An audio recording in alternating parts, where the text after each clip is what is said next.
Meeting has begun. One of these days I'll get like a proper intro. Well, even just like a stream is starting screen. Probably like the next step of my development if I ever actually decide to take that step. I'm thinking about just do something like a little loading bar that just like slowly loads, increases. At one point just like backs up, forward, backs up, stuff like that. Maybe make like a second splash page where just something goes to like 120% and then eventually it cuts into the actual stream. That's like one of the ideas for what I would do for like an intro kind of setup. Volume check. A little louder on my end. Good, I hope. Alright.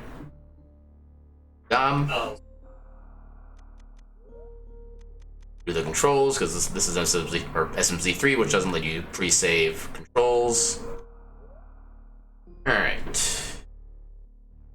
feel like I got set up really early for some reason. I don't really know why. Anyway. I gotta be an Ed. Eddie, no. You can't be up there, Eddie. I need to see the game. Anyway. Help, I'm being assaulted by an adorable. Hey. I gotta be purring. Don't you know purring is illegal in 17 states? Hi. Here's the real star of the show, by the way. But the one who gives me like an extra challenge sometimes is actually playing the game. Not even playing it well, but just even playing the game. Kind of like right now. Are you gonna let me play my game? Are you gonna be both adorable and let me play my game? Let's give it a shot. And let us begin. Hi. 5 seconds, Eddie.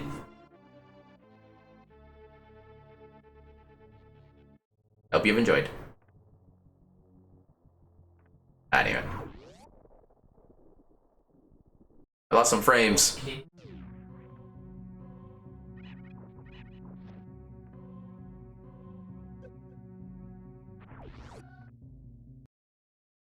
Wow, pretty good entry into Zelda. It's like this is like one of those little mini timing things. Oh, got a book on the island. Yeah, kind of one of these little mini timing things I'm checking out now is how long it takes me to actually get to Zelda. Very start. Wow, early Varia. I don't know how I feel about that yet. It'll depend on when we get Morph Ball. If we also get Morph Ball early, then I might actually be concerned. But until then, we'll just carry on. Like, I like how the brim of Mario's hat just kind of flaps as you walk. Please no hit. Oh my god, pick up. Oh my god, you suck. Oh, nice, bomb right there. You know what that means? That thing can drop more. Yeah, I think that prize pack always drops bombs. So as long as you get the prize drop, you get a bomb. Got supers up there, so Aghanim is not required. At least not for that item.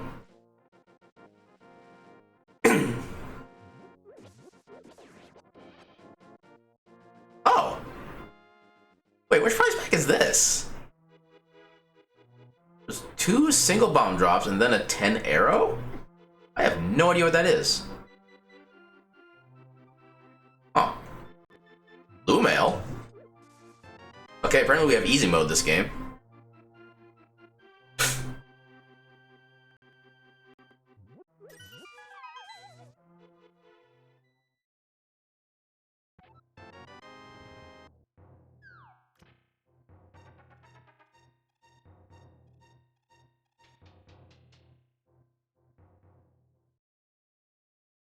Alright, then tier 1 is better.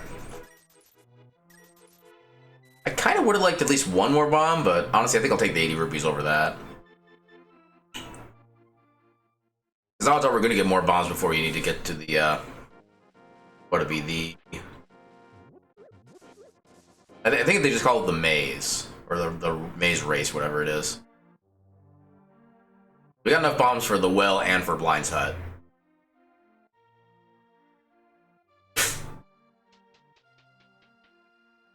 Hey. Hey.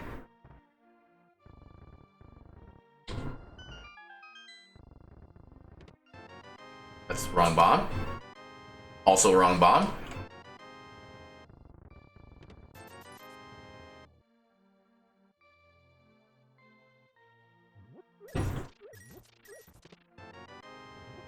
Okay, almost everything here was explosive, but not the actual explosive we needed.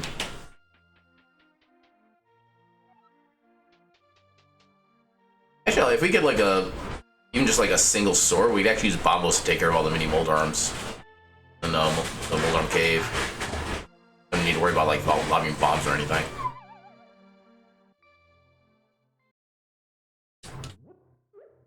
There's bombs.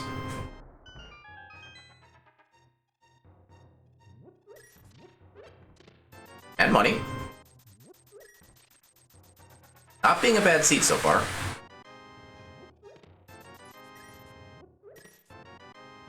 Okay.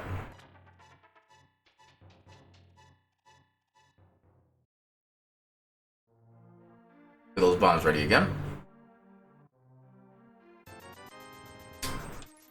Kind of pricey for power bombs, but not unworth it. At least this early on.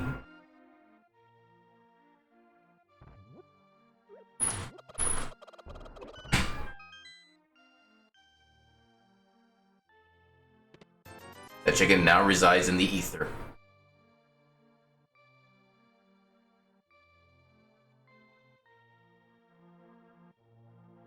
No bottle. Actually, do I want to just buy bombs? That would probably be the safer route of the stage.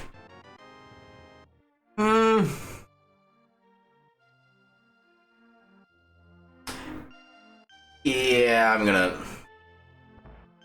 Of all the times to get a bomb drop, that was actually the time I wanted it the least. Now I'm not getting nearly as much value out of this purchase. Yeah, because otherwise I don't really have enough bombs to justify the route I'm usually taking. Seeds. Alright, so, are boots required? Boots are not required so far. What are you doing?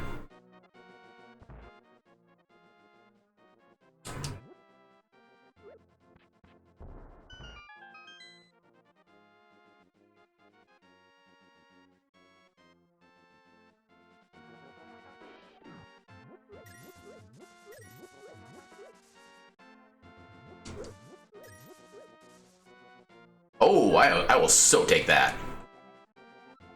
Gimme. Alright, then we'll do the shovel check real quick while we're here.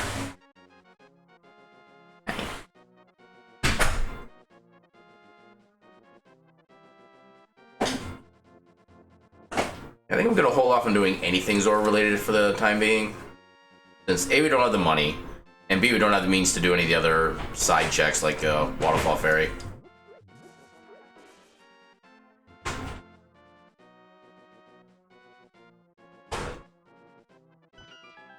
Okay, I'll take it for you guys, Bean.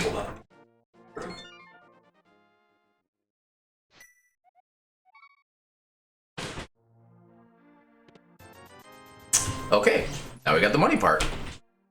Now we just need either Moon Pearl or Flippers to be able to do a proper amount of Zora. Ideally Flippers, because then we'd be potentially locked out of the ledge item, but usually that doesn't matter, so I'm kind of willing to be able to skip that. But yeah, it kind of depends what we get on the way.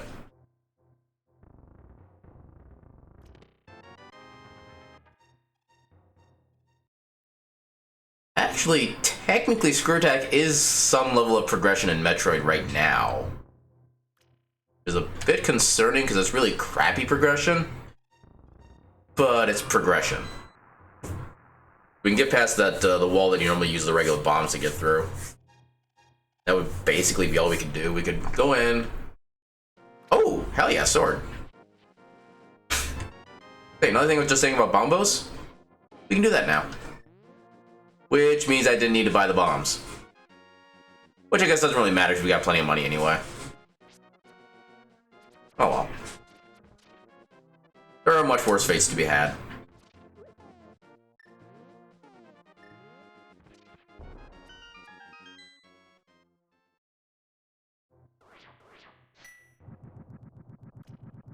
I can remember to guarantee this is actually faster than using the bombs too.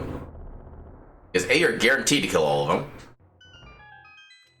Ooh, actually, okay. Things, I would have wanted to go get those red rupees, but we don't need them. We already have a bunch of money. Ooh, love is nice. The rest of it, eh.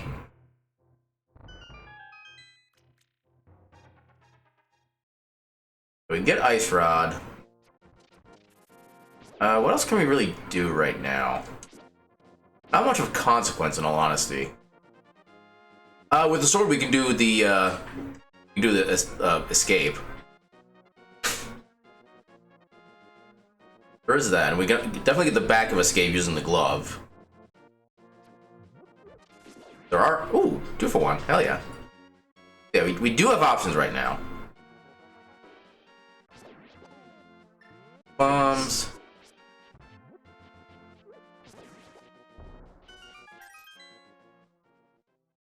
Okay, best case scenario, we get boots right here. Come on, boots. Those are not boots. Yeah, let's just save and quit. It's not really worth trying to do hobo right now, I don't think.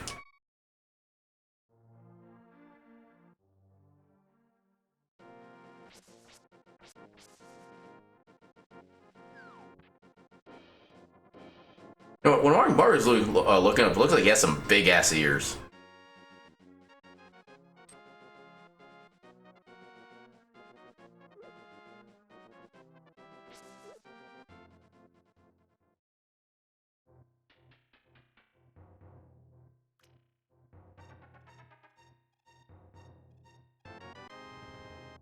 I mean, that could be useful. If I like forget how to use the bow. Okay. Oh, I was already at max. How do they both drop 8 packs? That is... I'm legit confused now. Unless maybe they did an update where they can actually randomize the prize packs now? Which would be pretty cool. But I'm pretty sure that's not how it works.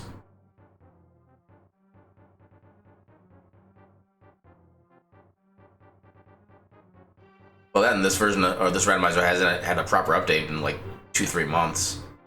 Introduced Key Sanity to the public. That I noticed.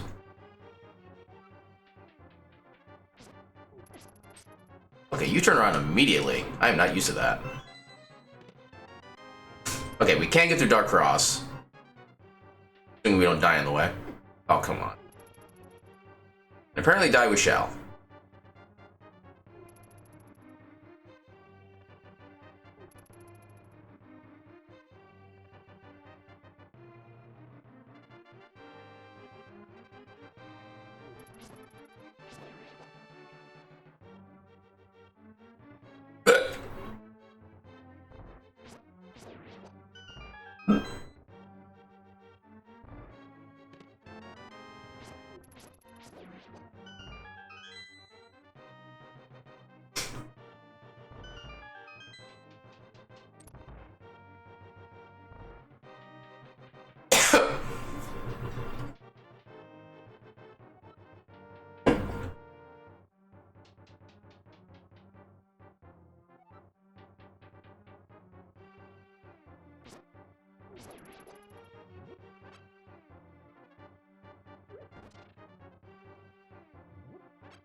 I suppose I could have done a death warp there, actually. I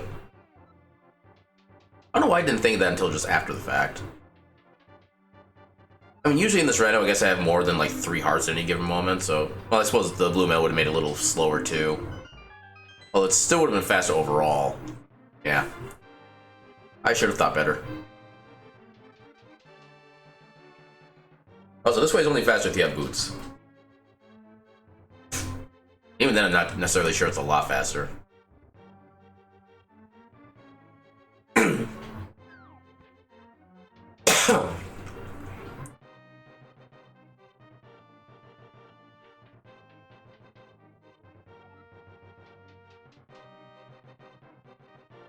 And one of the good things about this trip to Hyrule Castle, though, we have bombos which we can use to basically kill anything that we don't want to actually deal with.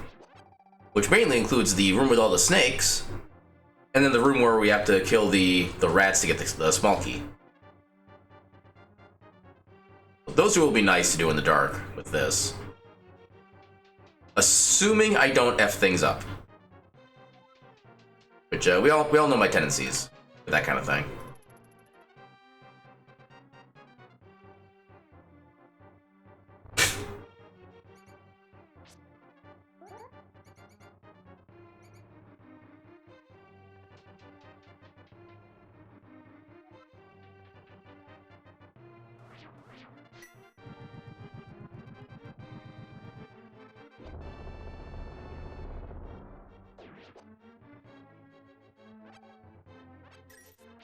Okay, prizes kind of suck, but oh well.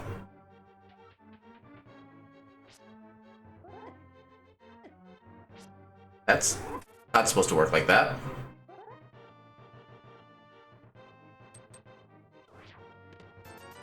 Okay, 20 bucks. Oh god.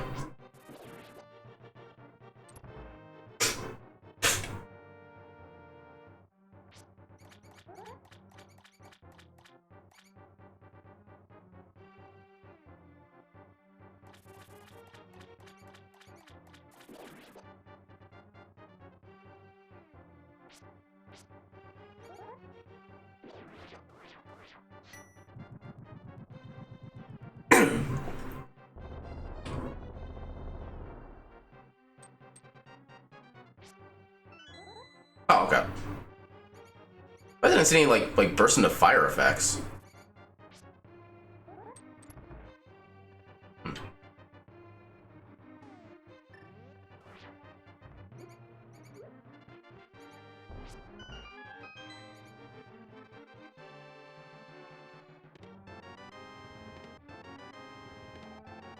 Okay, half magic is nice. I'm not gonna deny that. But that wasn't really the most worth it trip, since that's all we really got. Please don't make Spear Attack be my logical progression. Heck, what would even be the first item I could get in logic? I can't get anything within early supers. Can't get to the Edikun. I suppose I could get the down like the running hallway, whatever that's called. There's that one item that's basically free. I think otherwise it's like Pink Brinstar for like 1 item. 2 if you count Spore Spawn. I don't know if that even counts. Probably not, because you actually still need more Ball to be able to get out of there.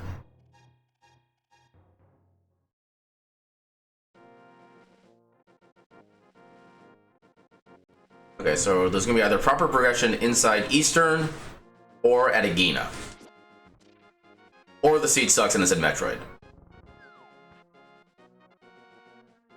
The options are unfortunate.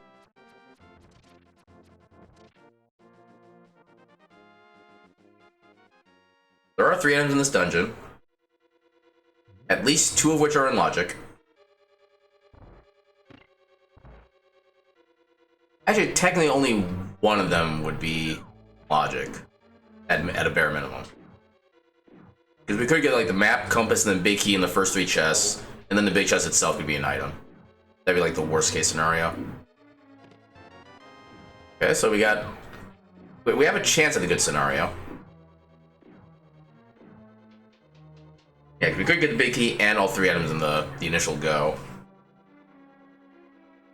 Not exactly likely, but it could happen.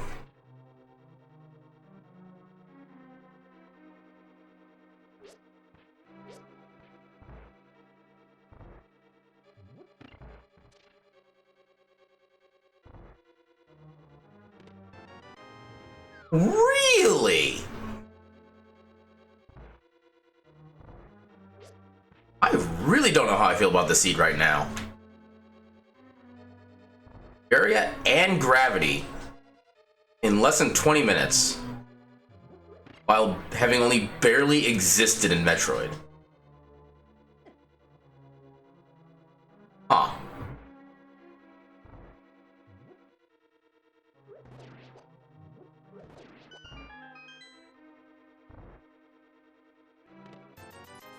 Okay, so that's 2 items. You have a chance at the God Eastern. Actually, I haven't even checked to see what the dungeon rewards are yet. We don't know what's a crystal or pendant.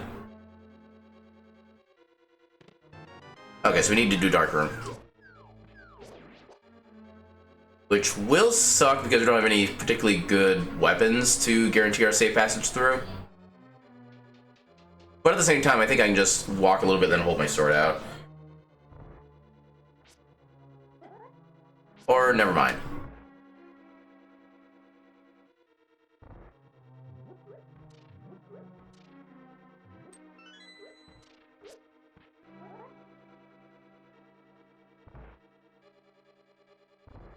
Holy crap, I actually avoided the damage. I don't know how I avoided those.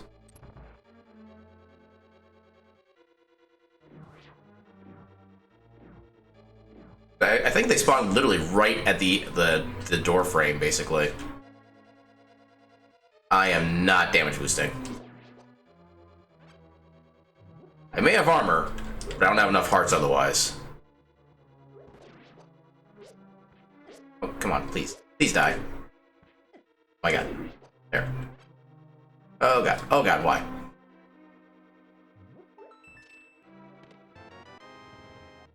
You bastard game. Okay. Honestly, I'd rather check or start doing Metroid checks first.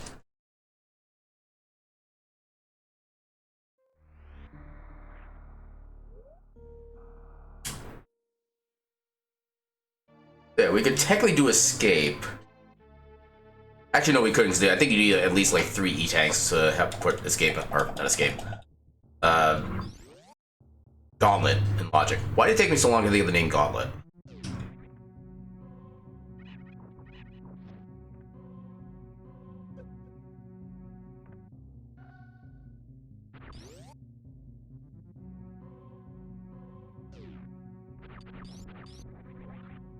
Oh, come on.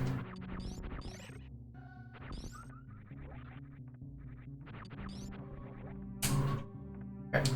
I do need to get more practice to make this consistent.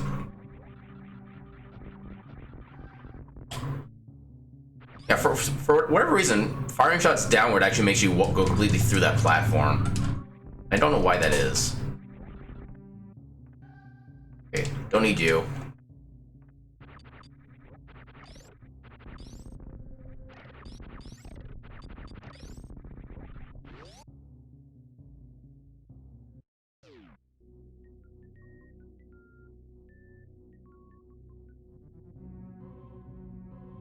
Come on, Vanilla Morph Ball.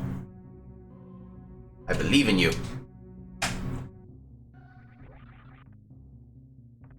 I mean, E-Tank is nice, but unless we actually get, like, progression of some kind, we ain't keeping it.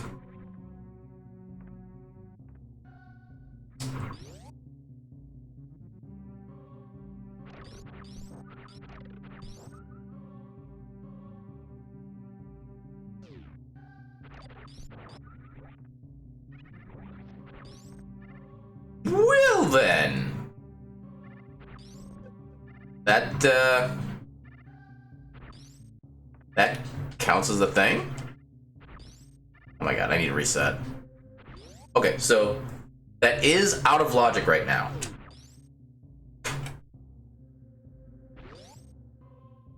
This is my vision. But yeah, Morph Ball is out of logic, but I don't quite care at this point. Wait, I will care if I can't actually... Freaking hell. Wait, no. I can just... I'm done. Okay. I thought it took 3 shots to be able to actually freeze it, but I guess only 2. Because ice does give it a little bit of a damage boost.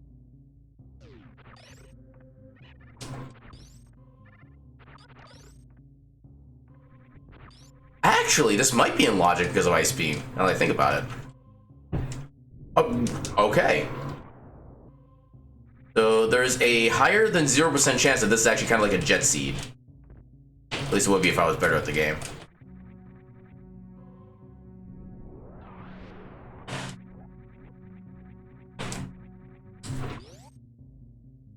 Think I jumped? Nope. But that's fine. I got all the suits anyway. Even more money. And $5.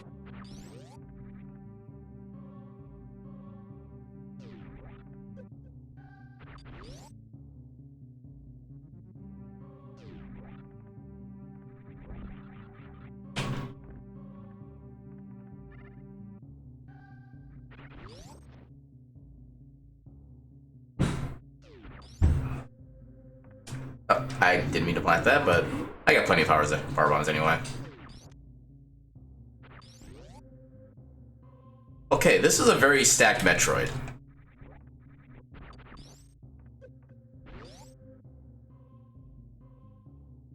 Sneak away over here as well. That's not what I wanted to do.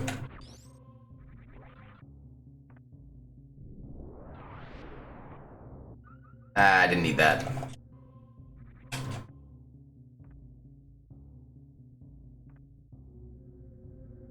Okay, so yeah, we'll head back, and now we can definitely do Gauntlet.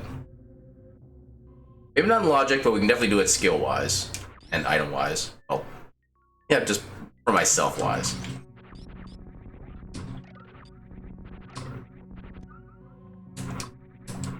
I didn't quite realize you could do those jumps that way.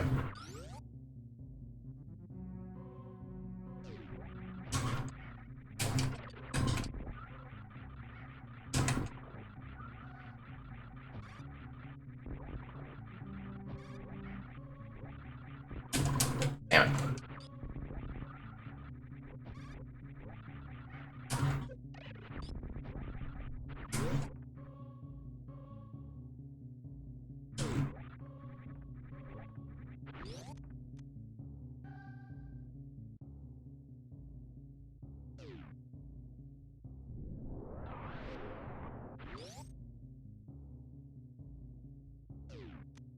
Honestly, that's my first health container for Zelda. I'm taking it.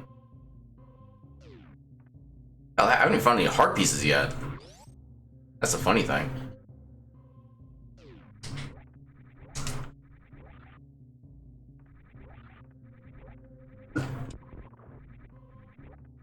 Oh my god, game.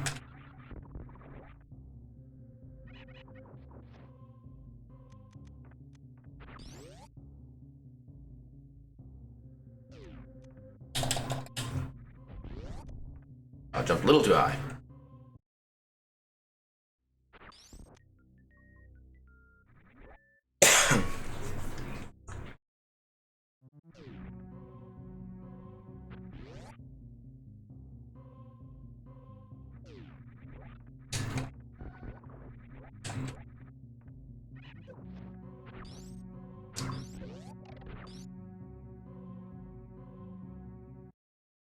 I don't even need to refill or save at this point because, you know, having both suits makes me take a lot less damage from, like, everything.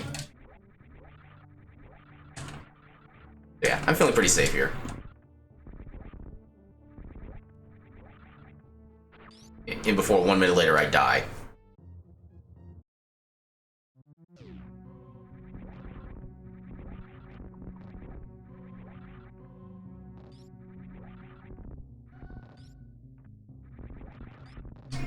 Oh, no dying yet.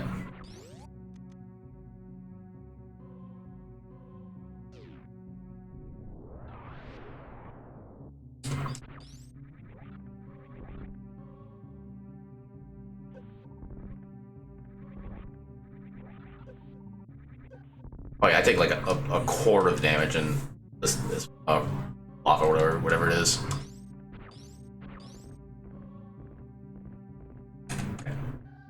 Yeah, I'll take the supers.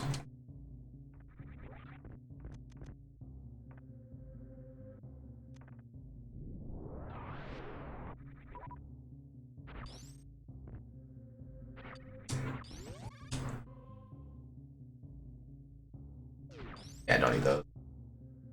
I'm about to use them, but I don't need them.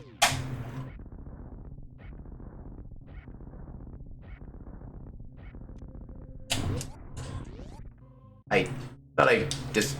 Ah.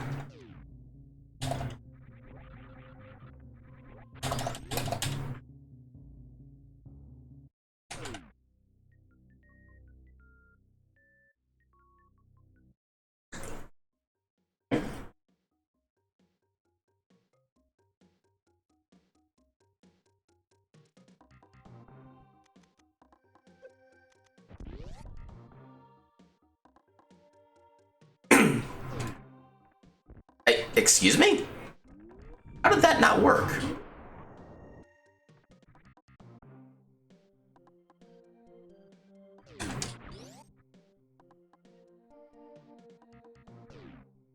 There.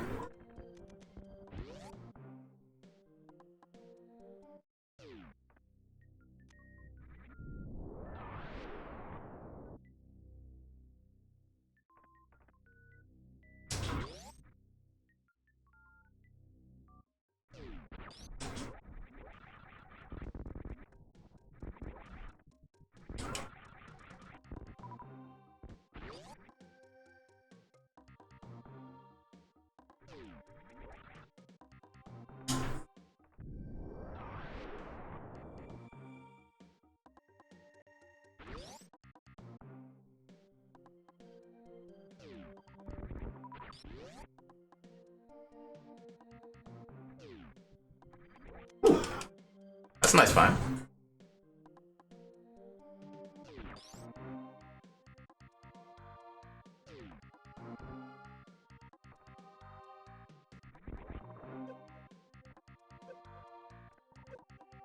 There. Oh my god, game. Game.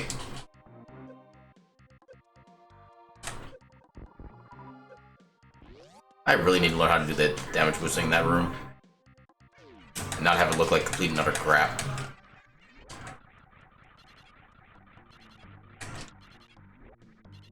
Oh, just barely.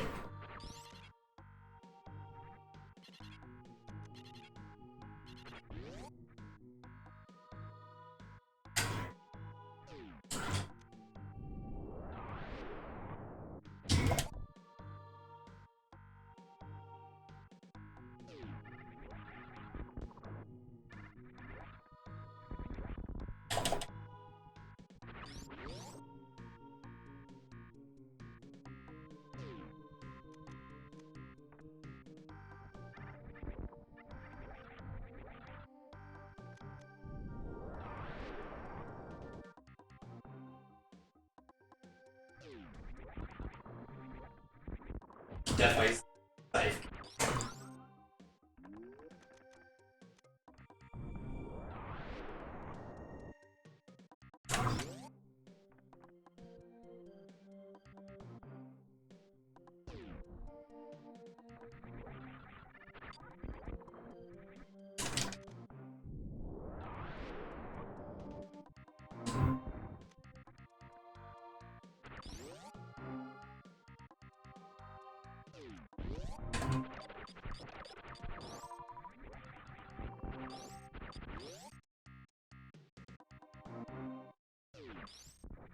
Oh, I'm taking those. Yes, game.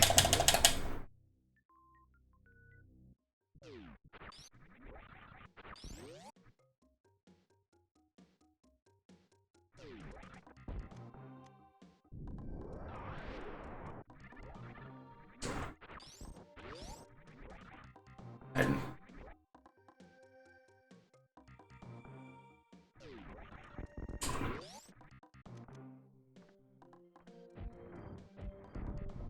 really? There we go.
Ah, damn it.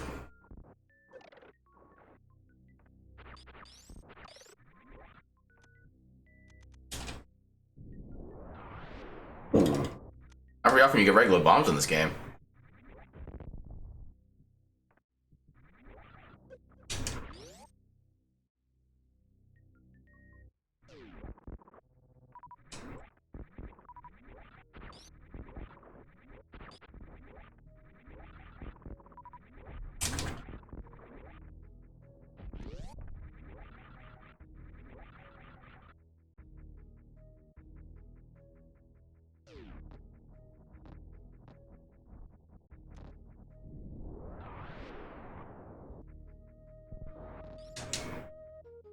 Okay, we're getting, I guess, plenty of health in Zelda now.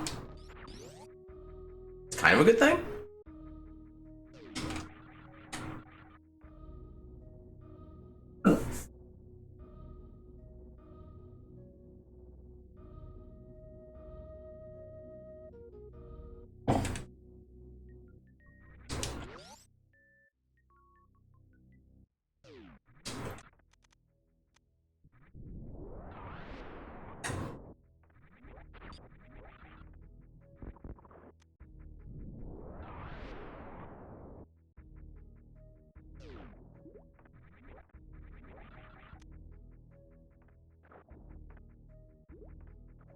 Probably isn't gonna be any faster, but let's try the...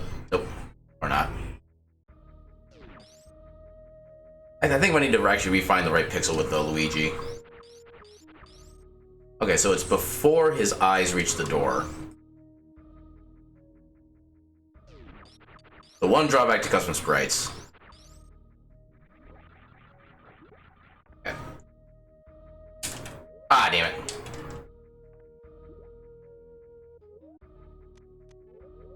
It would have been nice to be able to get that first try, but there's always a future.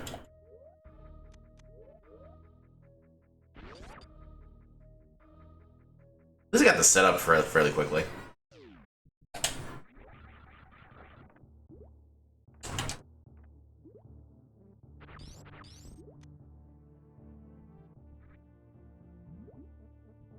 Yeah, mock ball.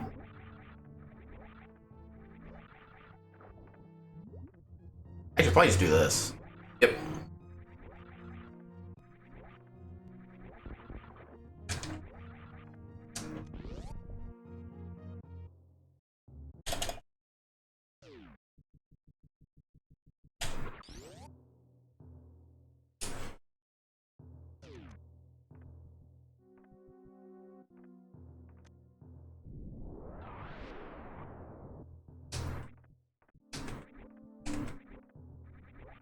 Oh, we're taking that.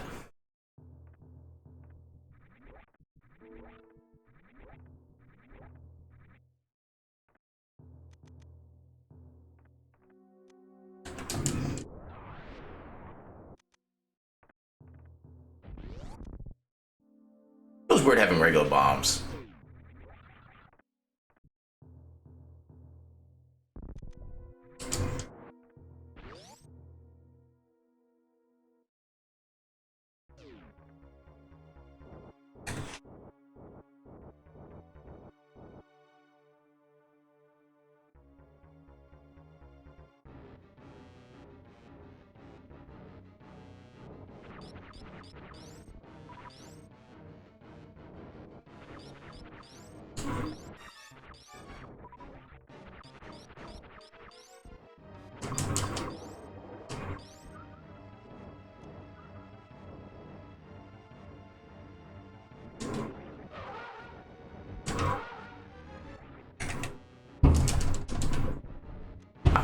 How do you go up there? Antoon cheats.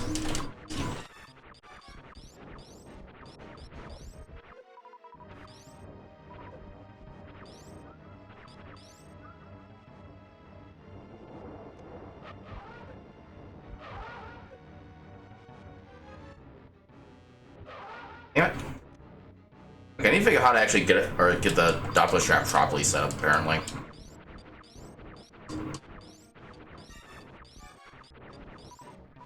Because, of course, once I actually start trying to go for it, I can't get it to even start properly.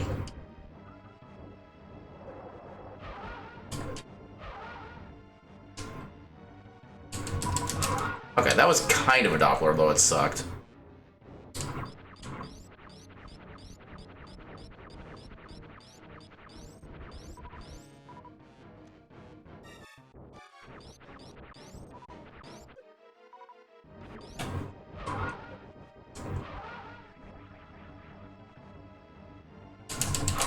Ah, damn it.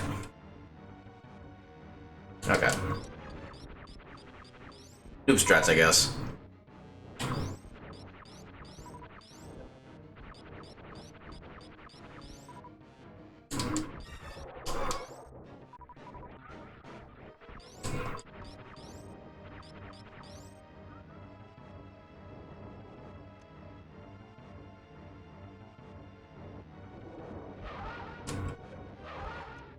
Oh, nice. Didn't even need any super missiles. Which means I did that incredibly slowly. Go me.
Hell yeah.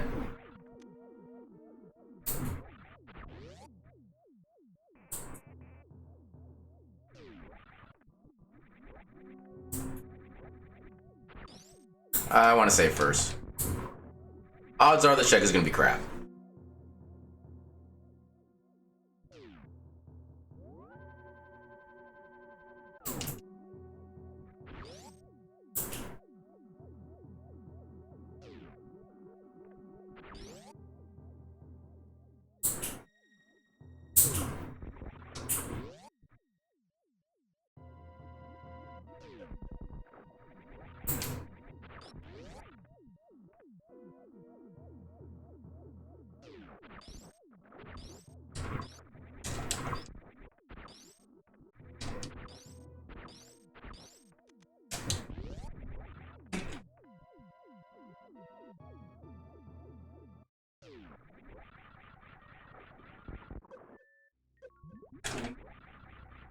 Yep.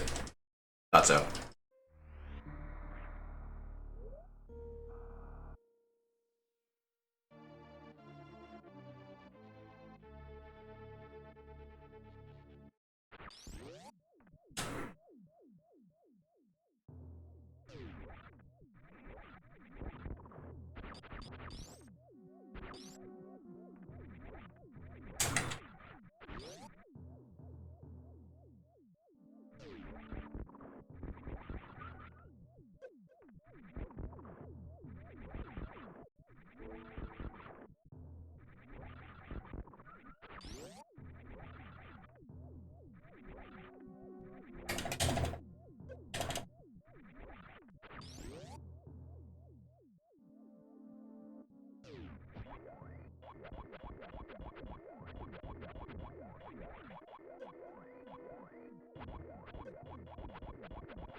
actually still a lot of like really minor tricks I need to learn to go just like a little bit faster in these sections. Oh, I'm taking that. That gives me complete Dark World access. With the only exception of Death Mountain. Still can't quite access a lot of that yet.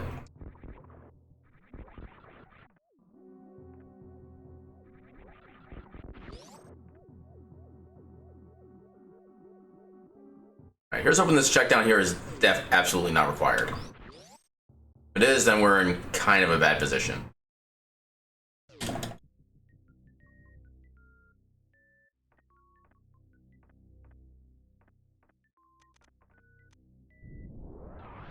Okay, we don't need it. Good. Alright, so I'm assuming we can probably bomb jump up to this section. That might be a little bit faster than just waiting for the little platform guys. I just don't really know where it gets set up, the issue. Let's try here, for arbitrary reasons. Okay. Oh, son.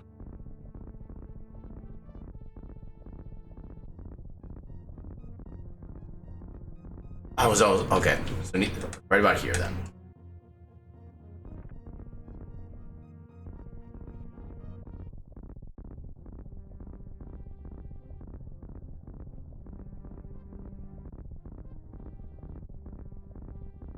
Oh, come on.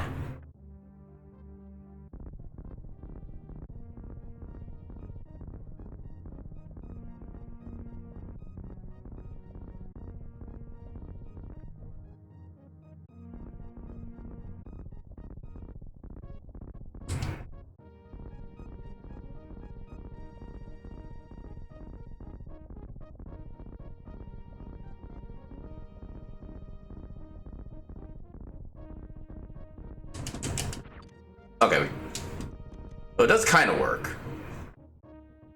I think it probably would have taken about the same amount of... I'll take that. I think it took about the same amount of time that it would have taken if we had just followed the statue or the platforms. Damn it. Which honestly is not really that bad still, given that those do take a while anyway. At least we know that if we get it first try, it is in fact faster. Actually, hell, that was actually probably like some of the best and most consistent bomb jumping I've ever done in my life. So that part I'll take gladly. Oh, that was way too early. I don't think I can damage boost off these things. Yes, I can. Kind of hard to do. Yeah, I think the hitbox for those is kind of weird compared to regular spikes.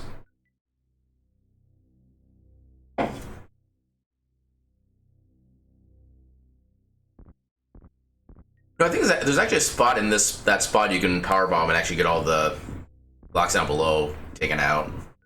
Got to try that.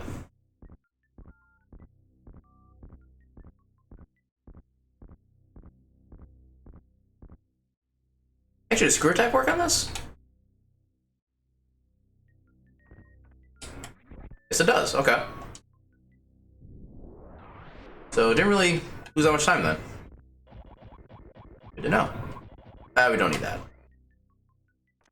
Also, we have regular bombs now, so I don't need to worry about getting lag.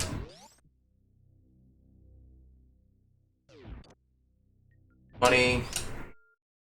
Okay, so we're done with wreck ship.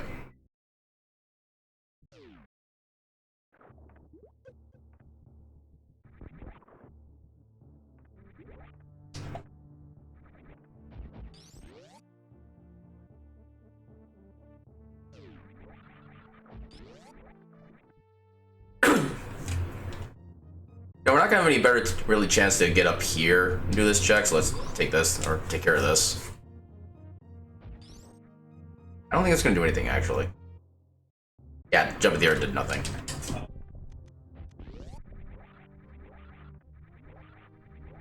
Right, let's see if I can replicate my bomb jumping ability from before.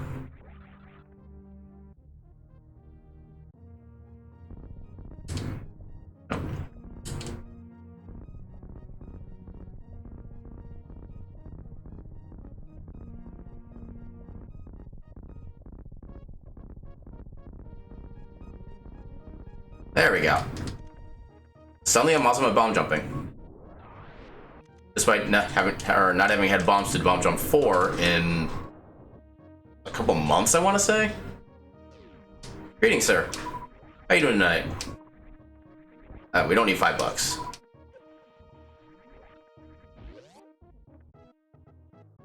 But at this point, I think I will do a save. Well, it's actually mostly for the ammo refill. But a save is also pretty decent at this point.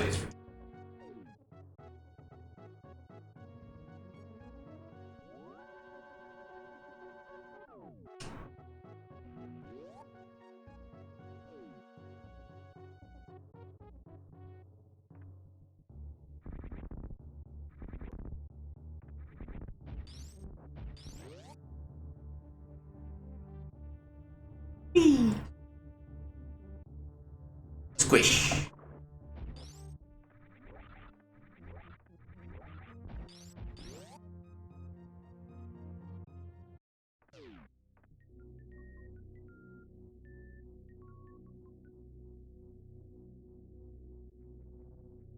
Boots are nice indeed. Yeah, we just got them like a few minutes ago too in wreck ship. It's kind of a weird thing. We actually had Morph Ball inside the ceiling E tank right by Morph Ball, which for a while I thought wasn't actually in logic. Then I realized actually Ice Beam does let you make the enemy to a platform, so yeah, it actually is in logic. Yeah, the Zelda routes. God damn it. Yeah, the items in Zelda so far have been not quite stellar, but Metroid has definitely been where it's at for like everything else. I could technically do the X-ray check with what I have, but no. It's so much more of a pain in the ass without proper grapple.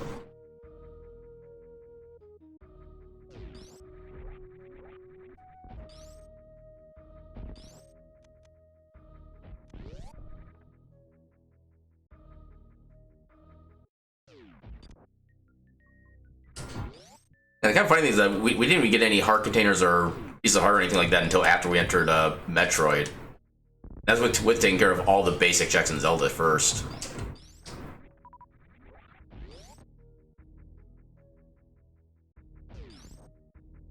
No, not gonna lie, if we get some kind of proper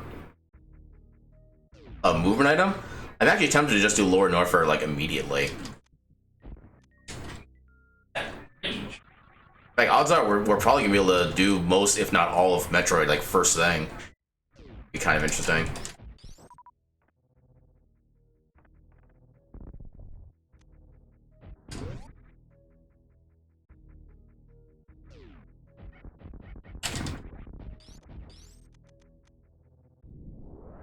Nope.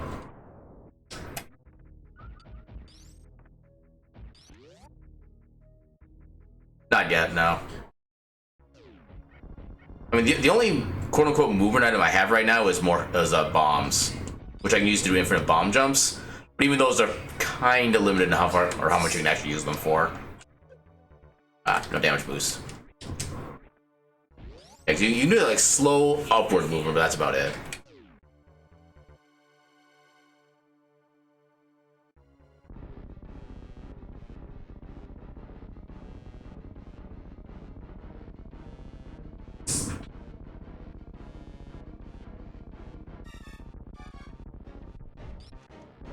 That's not what you're supposed to do. Ah, crap! You're not setting up right.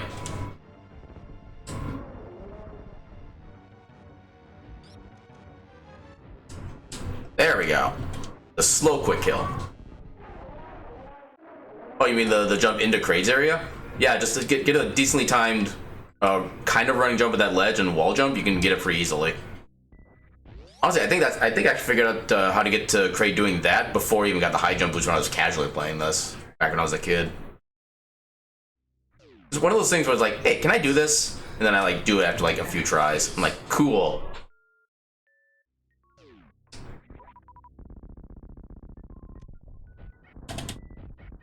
How did I stop moving for a second?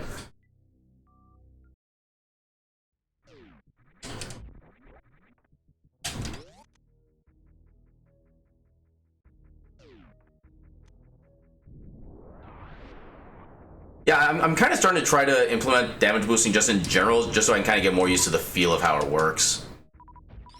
So the way that damage boosting works is that, so when you get hit by an enemy, you have a certain, if you get hit by anything, you have a certain amount of frames to be able to press and hold the jump button, and then move the direction button in the opposite way that you're facing, to be able to get that like super long damage boost that gets like the shoot you out to the side. So for stuff like spikes and some environmental things, you have I think like 10 frames to do that particular combination. With enemies, it can be as short as like 4 frames. So it can be a little tight to get to, but once you start getting used to the rhythm, it tends to be not really so bad. That might come in handy. Yeah, it's used pretty often in the actual speedruns for this game, which makes sense because it does make you like shoot across the map pretty quickly. Like, honestly, just like any kind of speedrun of any kind of one arrow, any kind of speedrun of Metroid is just amazing to watch. I always recommend those. And in fact, I think Summer Games Done Quick, which is starting next week, they actually have a 100% race going on at some point. I need to find out when the schedule that is, but yeah, that's definitely what I'm going to be watching. Let's find out what's down here first.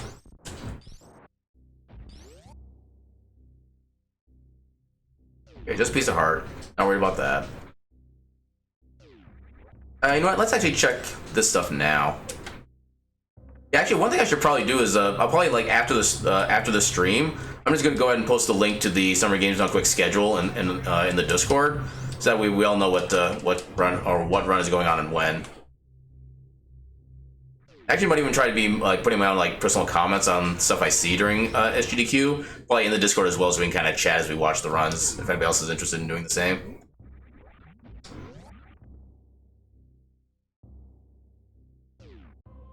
Yeah, it starts, I believe, this Sunday at noon. Noon Central Time, and it goes basically non-stop until like 2 a.m. the next Sunday morning. Something like that. In fact, if it weren't for the pandemic making it online only, it would actually be taking place literally less than 10 minutes away from my house. So I'm still kind of annoyed that it's not taking place here, but I can understand why.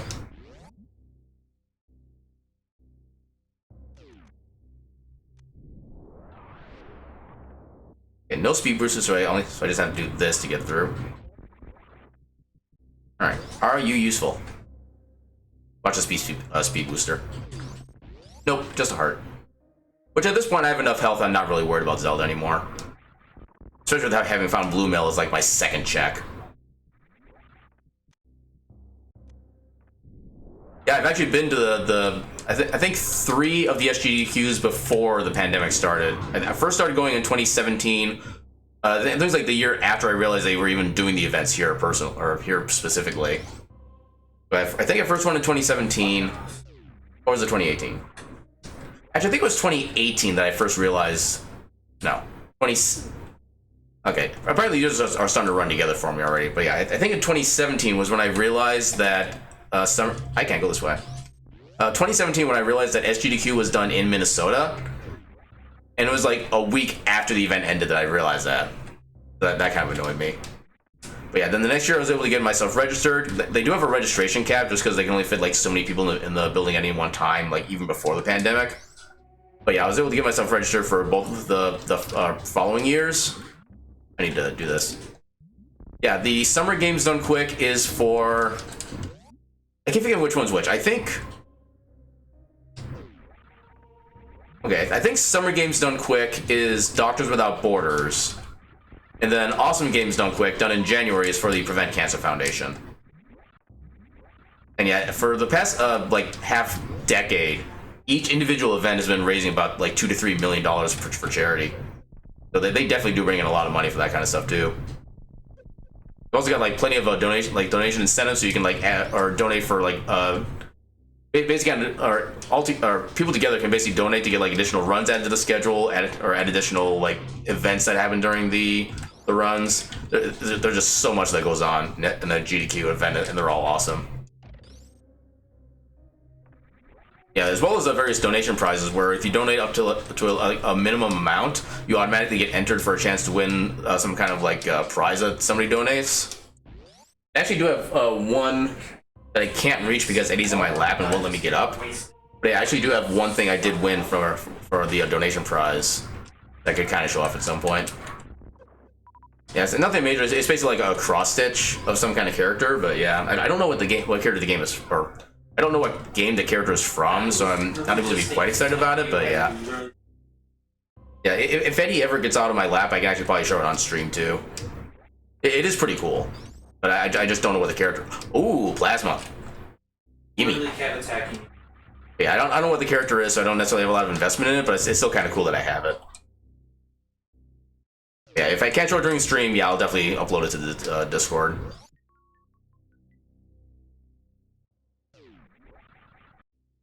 Oh, okay. I morphed too early.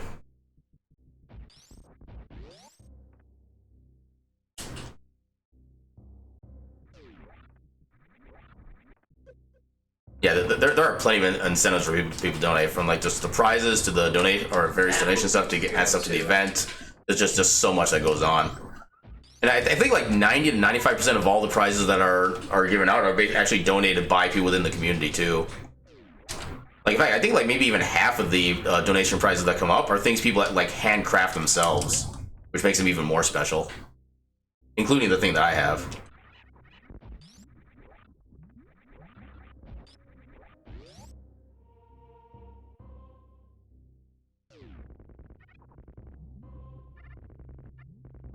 Yeah, I think one of their regular prizes that they do for like they're kind of like their big prize is usually at least one of the current consoles.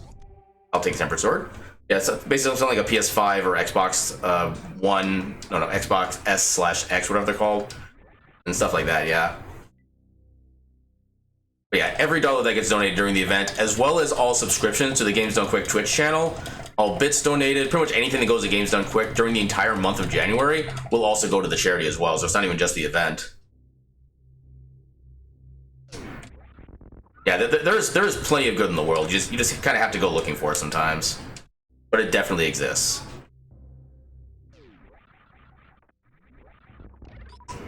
Can I make this work? Yes, I can.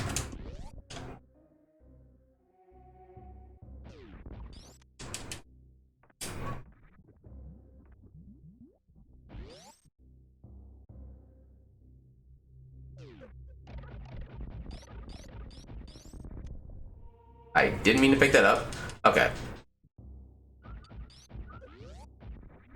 Yeah, it's also kind of just how like the human brain is designed too. We're always looking for the bad things to make sure that we get ourselves protected from it, to the point where sometimes we kind of neglect the good things because they don't. Our brain doesn't interpret those as being as meaningful, which is really unfortunate.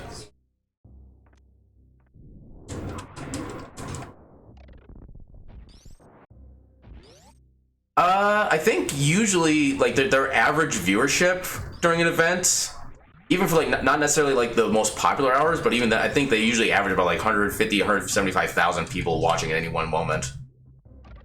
And now even like the overnight hours, like 3 a.m. stuff like that, I think they usually have like 100,000 people watching. But yeah, it is a massive event at this point.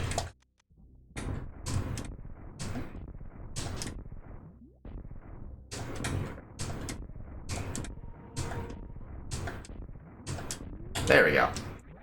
Alright. Try to get some of my supers back real quick.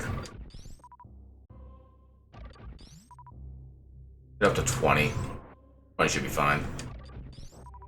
But yeah, the Games Done Quick events have been going on. I think the first one, which I think was just, yeah, it was called Awesome Games Done Quick. It was done in 2017. It was supposed to be done at like one of the, I don't think it was TwitchCon necessarily, but like some other kind of gaming convention. It was supposed to be done inside like one of the party rooms there or whatnot. But apparently the Wi-Fi they had was just so bad they actually had to go to basically the owner, or the, what way to phrase this?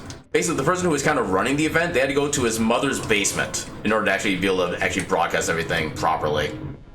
And that was back when they had like all of 8 people actually like participating with like runs and stuff like that. Somewhat, yeah. Yeah, it's definitely come a long way from where it started as.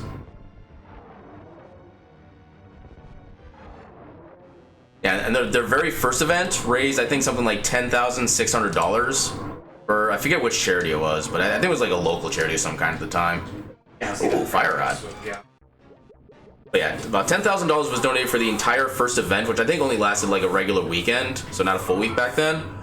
Nowadays, they usually raise about like $15,000 to $20,000 just during the pre-show, which is like an hour before the actual event starts, which is always kind of cool.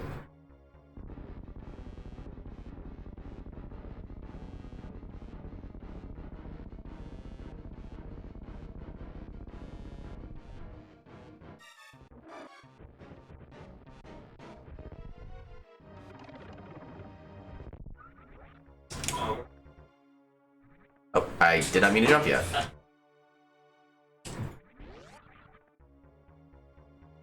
Alright.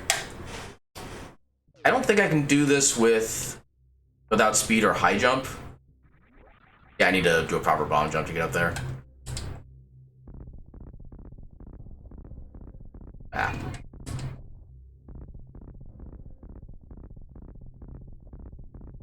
Ah, come on.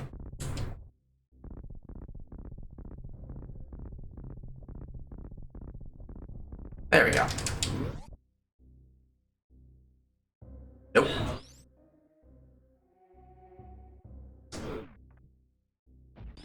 Okay, so I'm hoping to get either high jump boots, speed boost, or a space jump here. Though I guess speed booster wouldn't give me as much of a benefit as I would like it to. It would definitely be something. Ah, damn it. Oh, it's only 20 bucks. Yeah, no harm in missing that.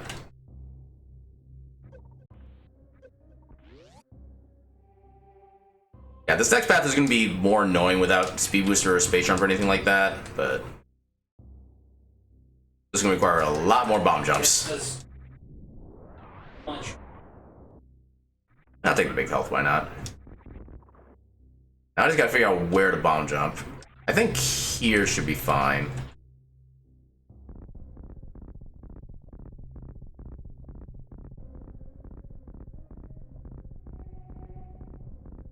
Oh, I couldn't even see what it was.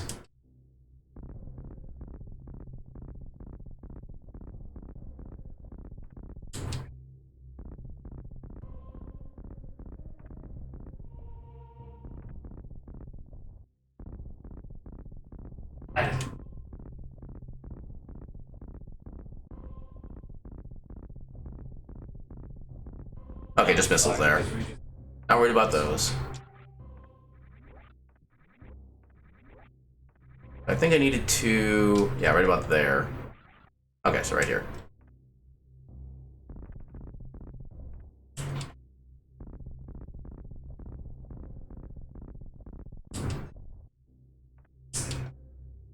Nope.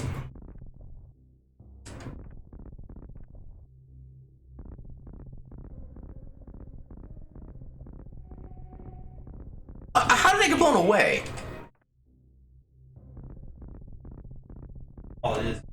Come on.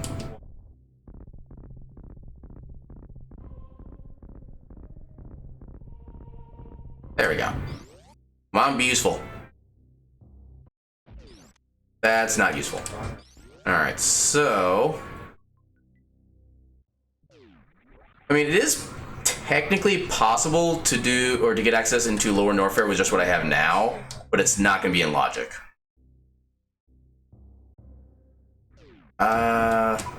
What do I want to do? Okay, I could make a... Well, I could go into Death Mountain and get some stuff done there, but I can do literally... Okay, so I could get inside Spectacle Rock, I can get Spectacle Rock itself, I can save the old man, although that's out of logic. I can do Tower of Hera.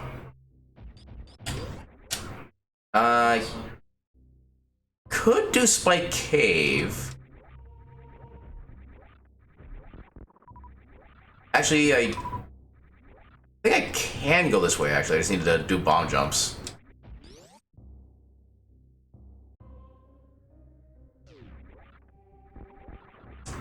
Yeah, here I do need to be careful because, yeah, Screw Attack can actually get rid of... Yeah, just like that. Oh, they do come back. Okay, cool. Oh.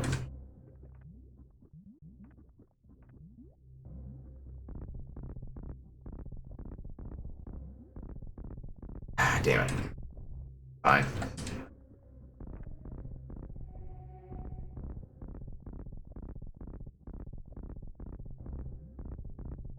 What?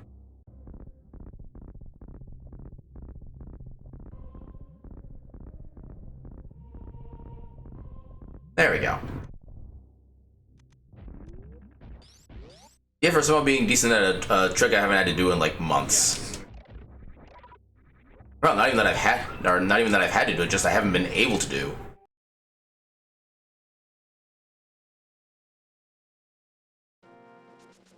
Yeah, boots.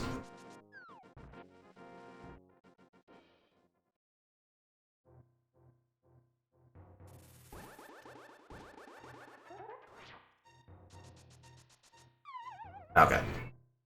I'm sure there's some kind of setup I can use to make that actually feasible with boots. I just have no idea what that setup is.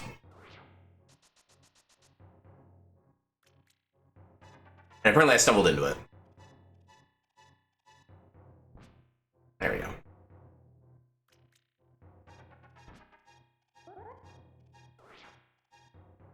Unfortunately, boots are actually slower when you have the old man following you.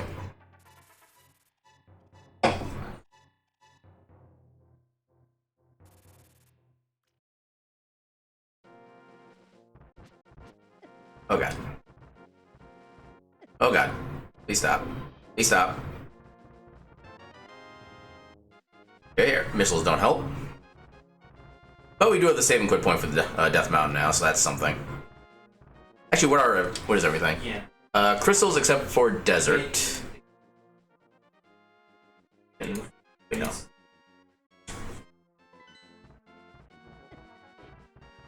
If you mean like blindfolded runs, those aren't. They're not typically a thing that is done, just because it basically depends on what people submit for stuff like for the event. Yeah, the only blindfolded runs I've ever really seen people do is stuff like Punch Out. Basically, any game that has like a good set of audio cues that you can use to be able to figure out where you are. Actually, it wasn't for a Games Done Quick event, but there was actually a blindfolded Castlevania Symphony of the Night run done for some event within like the past year or something like that. It was run by a runner named Rom Scout. Yeah, blindfolded runs are possible, but like I said, it depends on the game and how good the audio cues are. Also, that's actually perfect because now we have access everywhere in Death Mountain. Okay, so now we have a lot of stuff open up in Zelda.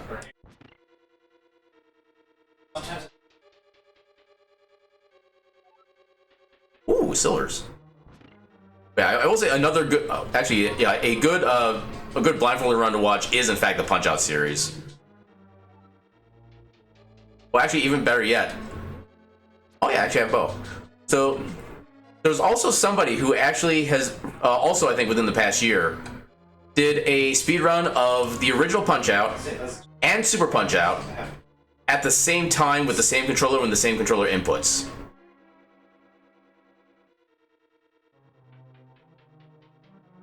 Yeah, people can do that. Some people are just like literally insane.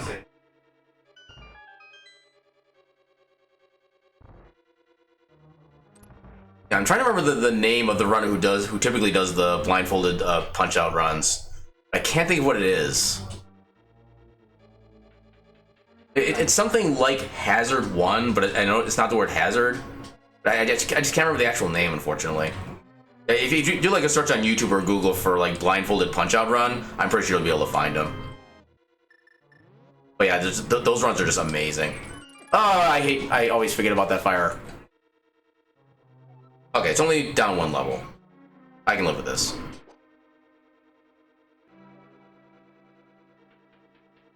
But yeah, like I said, there was also another run I saw. I don't think it was blindfolded, but it was somebody, like I said, doing the original Punch Out and Super Punch Out together, using a single controller, playing them both at the same time. Which I think is even more insane.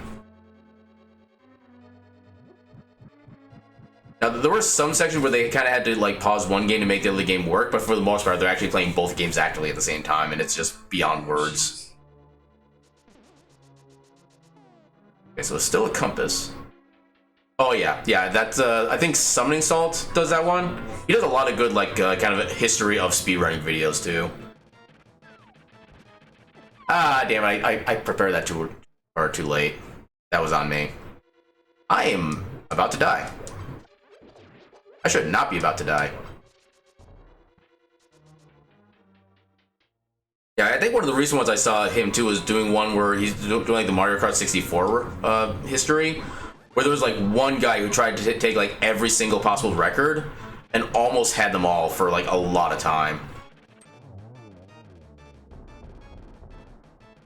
Yeah, he's been doing stuff for a while too, because I know that there's somebody I used to work with way back in the day. I think back in like, hell, even like 2008, I want to say. Where, wait, was that that long ago? Or am I thinking about somebody else?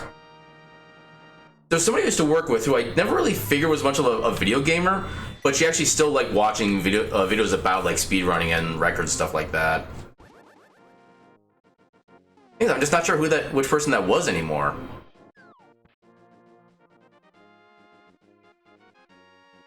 We could do Spike Cave right now, but I don't really feel like it. We'll probably get it on the way out.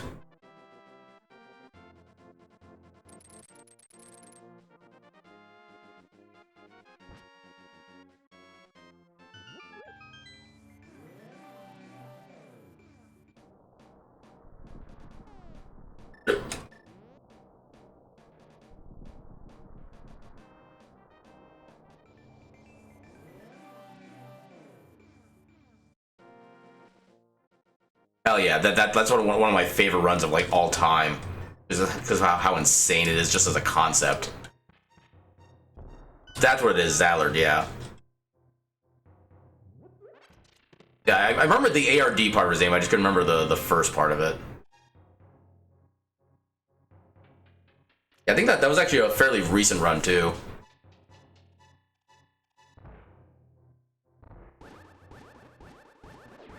Ah, damn it. I gotta swap to this.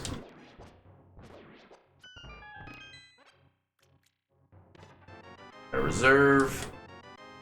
On capacity, boomerang. Okay, grapple is nice, although it's kind of a minimalistic amount of progression at this point. Although it does let us get through all of Meridia at this point, so I guess really shouldn't complain.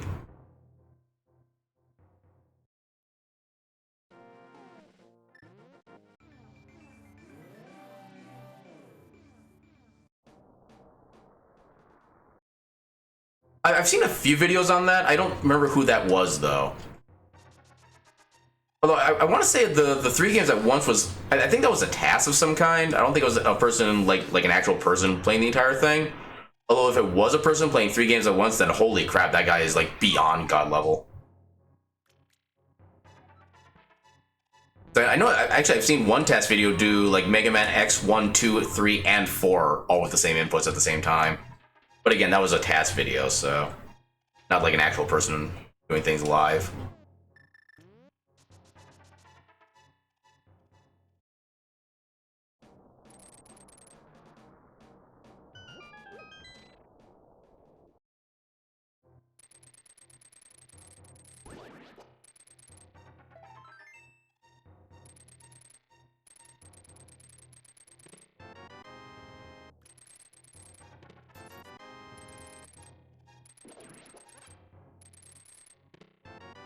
Okay, still crap.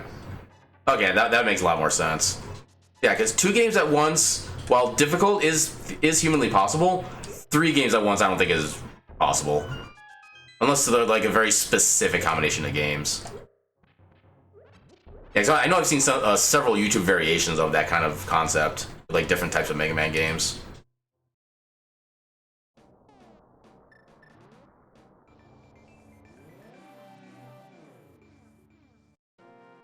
I didn't need to pick that up.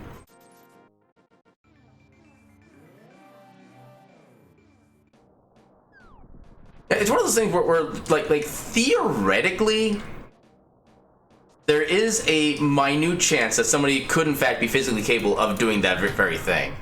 It's just that the odds are so infinitesimally small that they don't really count toward anything. I think I should want to do Spiral Cave first. I think this makes more routing sense.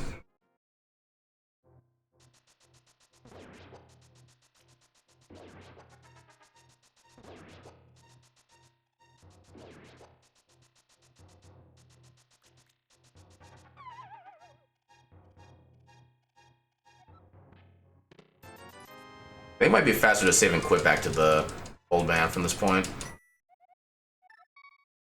Especially with the quick restart. Actually, yeah, now we can do the hook speed. Okay.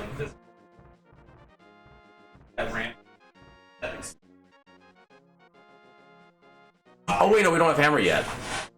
Okay, never mind, we can't do that cave yet. We can, however, go back to Metroid. So we do have grapple beam now, so yeah, we should be able to start doing more stuff in Meridia. Oh, we can actually probably finish Meridia.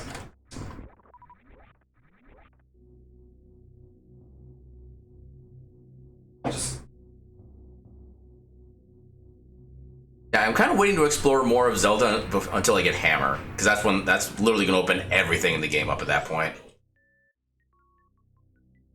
And I guess Flu would also be nice, because that actually would access, or allows us access to Mire, and just basically quicker movement throughout the overworld. But yeah, Hammer's the biggest thing blocking us in Zelda right now.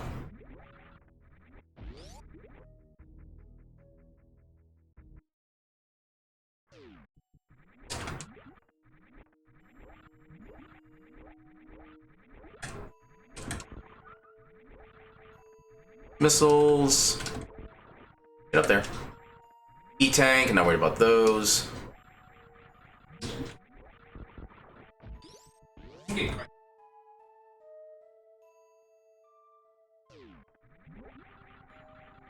Spams.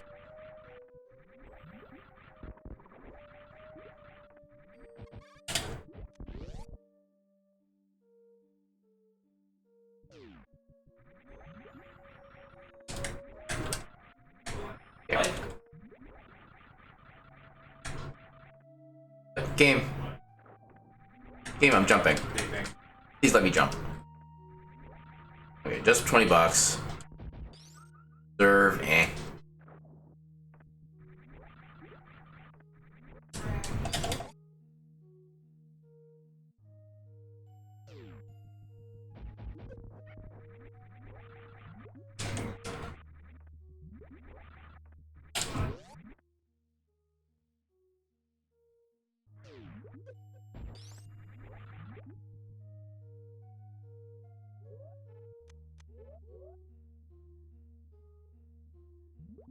Oh, how did that not work? It was a time poorly or something. That again.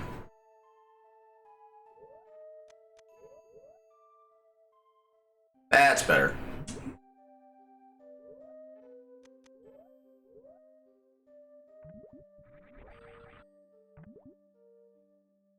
I don't know if I did the jump in time. Okay, I did. Yeah, doing that is a little bit faster than going the vanilla route back to the start of the grapple beam area.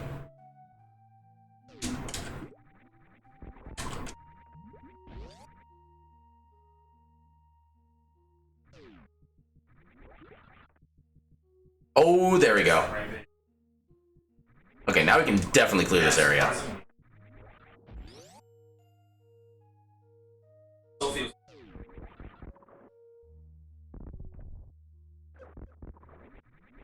Oh. Unintentional CWJ. Oh, okay. There we go.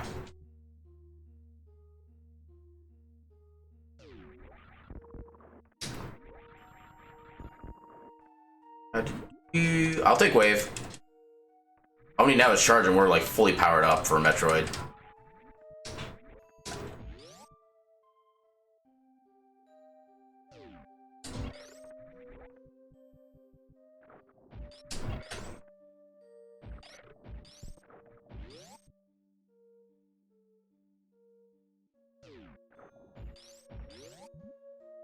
I always forget to go on the left side of this first. Actually. Nope. Actually, might have gotten the Moonfall, but... yeah, because I kind of screwed up the other part of it.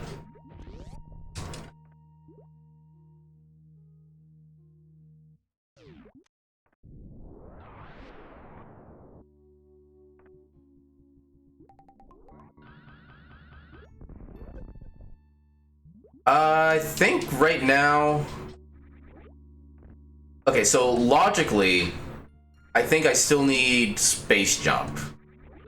Because in order to be able to get in... actually, no. Okay, no. Okay, so for logic... okay, right now I need access to Lower Norfair. Which for that, I would either need Space Jump... anything else? Yeah, I think just Space Jump would put me in logic for that. Or... I could get Flute, which would let me get to Misery Mire, which lets me get kind of into the back door of Lower Norfair. So I need either Space Jump or Flute to get logical access to Ridley.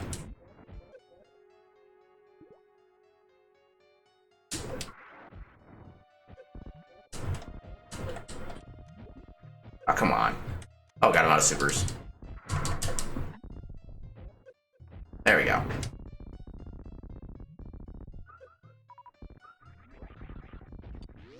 And I'm trying to think if high jump would be enough. I don't think it would be. Damn it. Alright, if you want to die, then you'll die. Oh, flippers. Okay, we're getting those. A little late for me to be going back and getting these, but I kind of want those. Ah, damn it. Trying to mock ball into there. I'm always amused when I find Zora's flippers inside Meridia, which is basically constantly underwater. Ah, damn it, I forgot about that. Okay, can I short charge? I might be able to short charge this.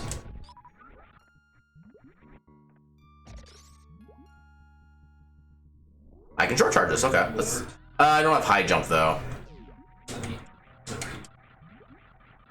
Yeah, I need high jump to be able to even get close to being able to try that.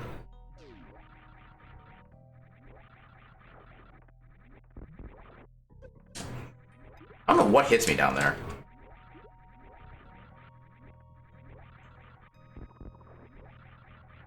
Oh, I actually overjumped that spike. Interesting. Pretty much, yeah. There's always a new way to go about something.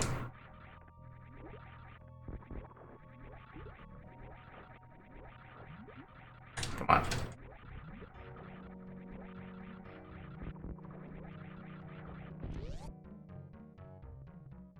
Yeah, one of the things that always trips me up in regards to the game logic with the SMZ3 randomizer, that's our first bottle. One of the things that always trips me up with the logic for SMZ3 is that you can full clear the game, including beating Dragon and getting all of Meridia without ever finding Speed Booster. Which is always how does that even work for me?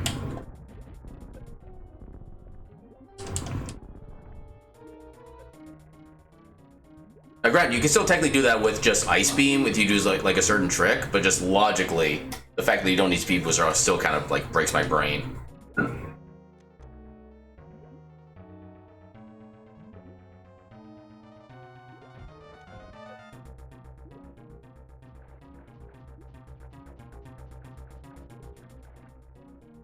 I don't know if this is gonna work with that high jump. Oh, perfect. Not really, actually. The trying to doing terrain without Speed Booster. The only thing it does is make the maze section actually kind of more of a maze, even that it's not really that complicated. You basically just take like one path above where you normally go and just follow that and keep going up. That's literally the trick. That's useless.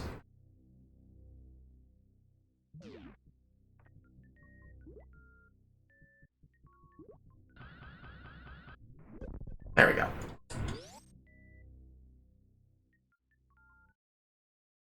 Okay, I do have bombs, so I can just bomb jump out of here if I have trouble with regular wall jumping. Why can I not do that one? Okay. No, let's just this. This is simpler. I say this is simpler as I fail every single attempt. There we go.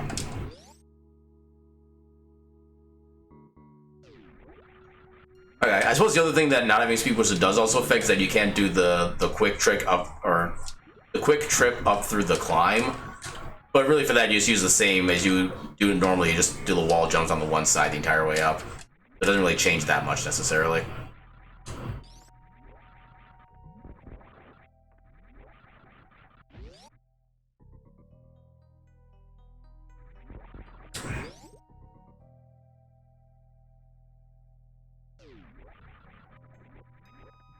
Yeah, I'm not sure if you were here early enough in the stream, but we actually got both Varia and Gravity Suit within the first like 18 minutes of the run, which I'm still kind of amazed by.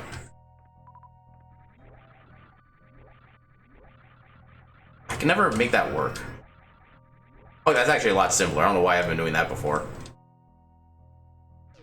Oh, that's not what I want.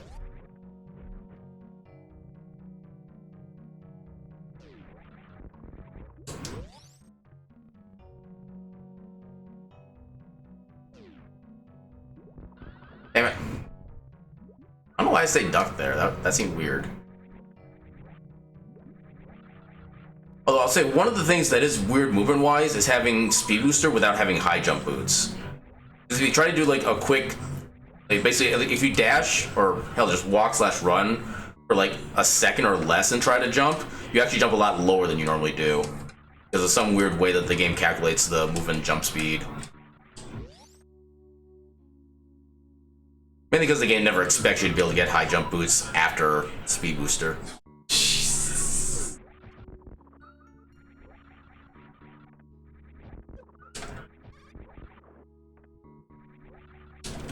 Yeah, you don't want the guys on the walls to really like jump across because they kind of glitch out and become like hard to respawn.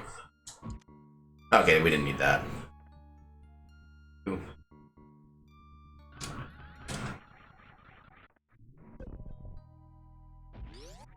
Okay, last time I tried that, it took me like 20 tries. This time it was on the first go.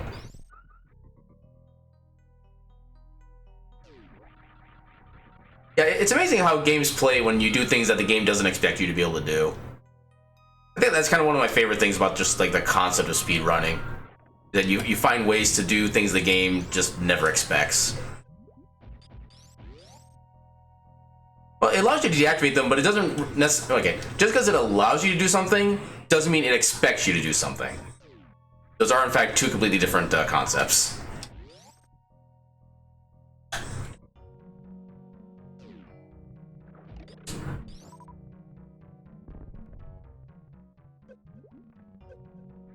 I almost saved damage there.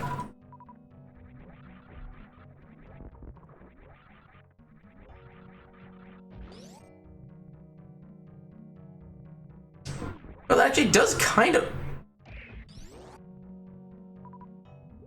I could actually get the book right now.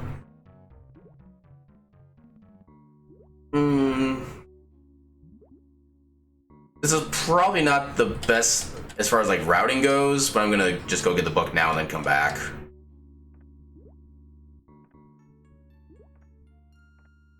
There we go. If nothing else, I do have boots, so I can actually go through a lot of this a little bit faster too.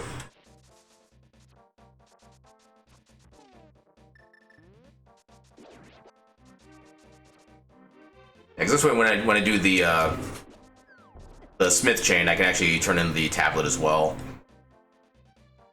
instead of having to wait for that for later.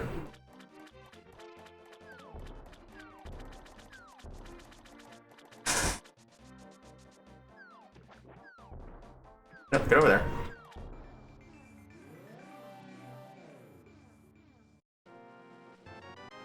Learn how to read and avoid the damage.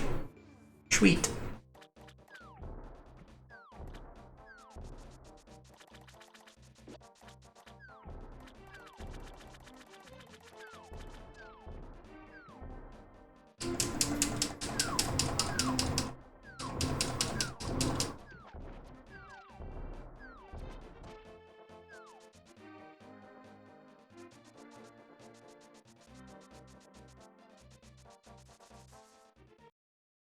honestly, even just watching some of the games that don't have any sequence breaks or like tricks or anything like that, a lot of the games just have like just good movement mechanics that are impressive to watch too.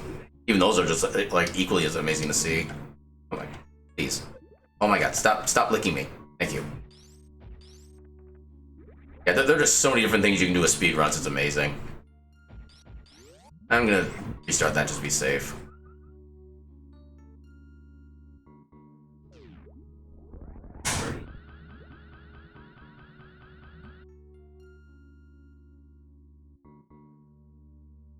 Yeah, although my creative ways don't always work. That is one thing that's kind of obvious, though. But I guess that's also kind of interesting to watch, too, because then you realize how a game doesn't work as well.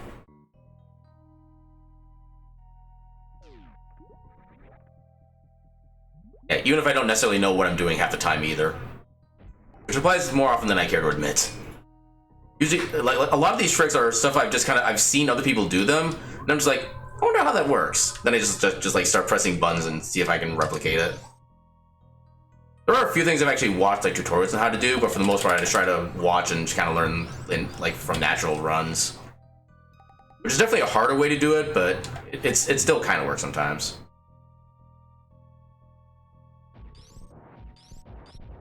And especially when I try a trick for like up to 10 minutes on end, then I finally eventually get it, that just becomes like a great moment right there too.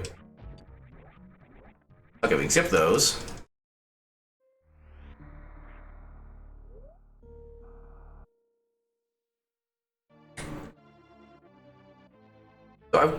Okay, so here's kind of in that same discussion. I'm curious as to if I'm able to get to Shack Tool without having high jump. If I can maybe just like bomb jump my way up into that little opening. I don't know if that's possible, but I'm willing to try. Actually, hell, I'm doing pretty damn good as far as time goes in the seat. I actually think I have time to spare.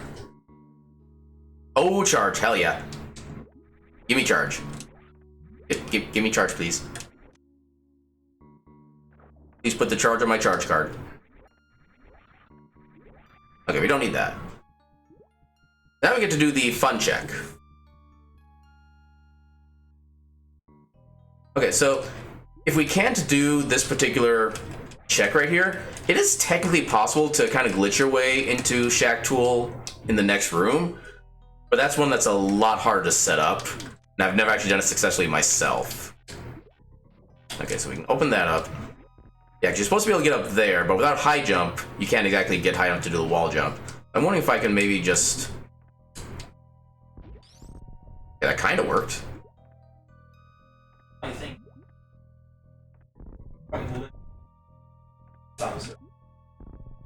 Wait. 5. Can I? They're like, oh yeah, no, these are quite split.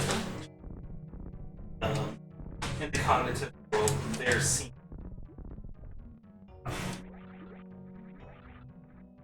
Maybe if I might need to get creative with this. Okay, why is this not working? Okay.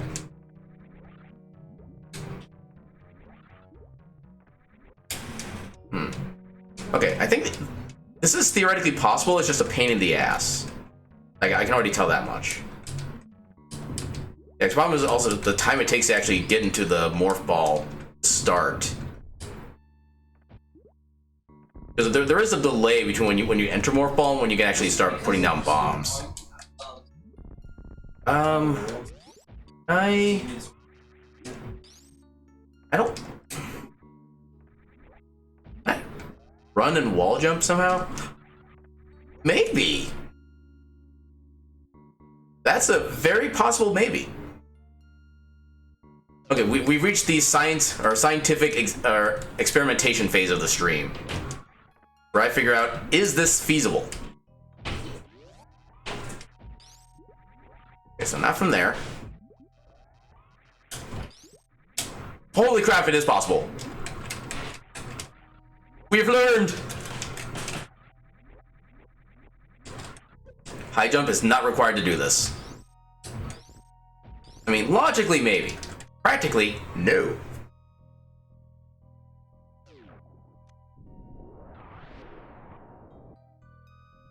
Da, da, da, da, da, da. Aaron Jedleth has acquired 1 knowledge. Aaron Jedleth is now at 2 knowledge.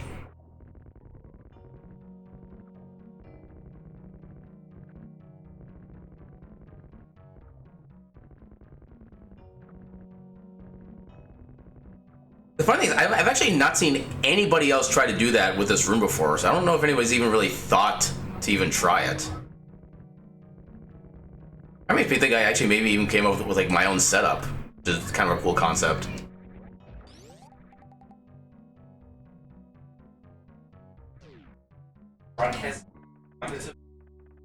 So yeah, let's just do this, find out what it is, and it's useless. Our sole prize for this entire journey was the knowledge we gained along the way. Knowledge and/or friends.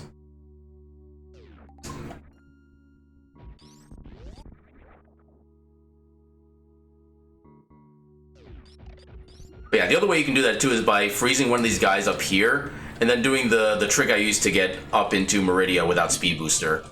But it's a lot harder to set up.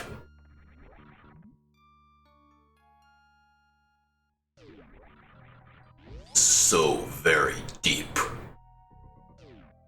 Deeper than my soul. Yeah, it is definitely fun to know that I've actually kind of come up with my own setup for something. Especially when it's really not that difficult a thing to do, too. You just gotta find, like, the right area to do the jump on.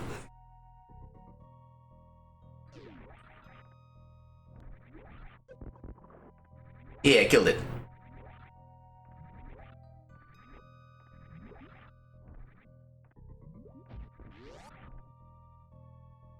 Okay, so the one problem is we still can't quite get to Lower Norfair yet. I mean, there are tricks that can be done to do so. I'm just not very practiced at them. Yeah, basically, in order to get to Lower Norfair at this point, you have to do what is called a high jumpless lava dive, which is a kind of annoying sequence of events you have to do.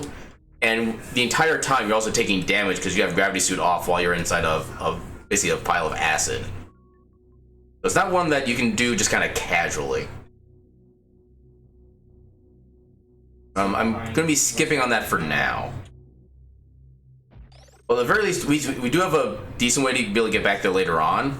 Like, if we find the flute, we just have immediate access to Lower Norfair. You don't have to do anything with the lava.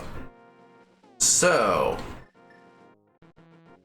okay, so what do I do now? We have the book, so we can enter desert, but that's a pendant. Actually, you know what? Let's just start doing Dark World stuff. We've had the capacity to do for like the past hour, and I've been kind of avoiding.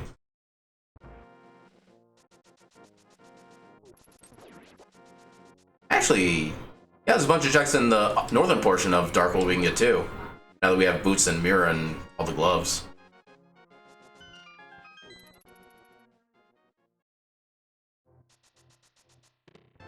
Hey, more bottles.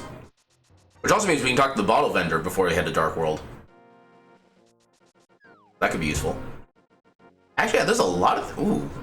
We have so many good routes for item collections right now. Okay, so let's do bottle vendor first. Then we'll do Dark World. We'll do the northern section of Hyrule. Wait, did I keep talking about the vendor? It's Sick Kid that we can get with the bottles, not the vendor. I don't know what I'm thinking of. Okay, that gives us logical progression through dark rooms, which is nice. So that actually puts Eastern into full logic then. Actually, no. Okay, in this version of the randomizer, Fire Rod does not put you or give you logical access into dark rooms. You actually need proper lantern for all those. In the regular Link to the Past randomizer, it can be set up to where Fire Rod is enough, but not in this one. So, okay, so Skullwoods is a crystal. And it's a good crystal at that. Thieves Town is a pendant, although it is a green pendant. Ooh, Meyer is a pendant as well. That means we might not actually get flute. We might actually have to rely on finding space jump. It's kind of annoying. Everything else is a crystal otherwise.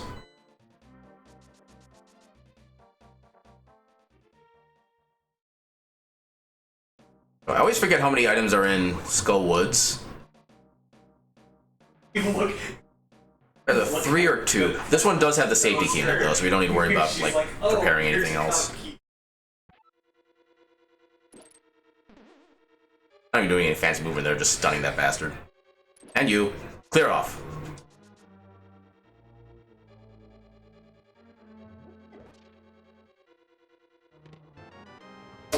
That's never a good find early on.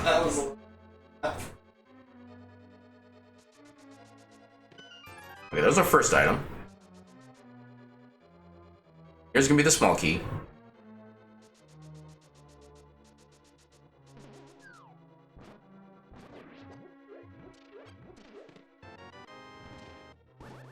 Yeah, because so in this version, that's called the safety key, because if you didn't have a small key in that room, you could not escape outside of doing a save and quit. So the developers put in that safety key to make sure you could always escape from there, without having to take a long route of going back through saving and quitting and going back to Light World.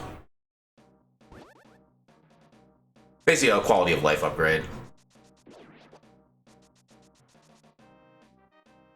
Okay, so I can't cheese this one, I have to actually do this legit. Oh. Okay, never mind.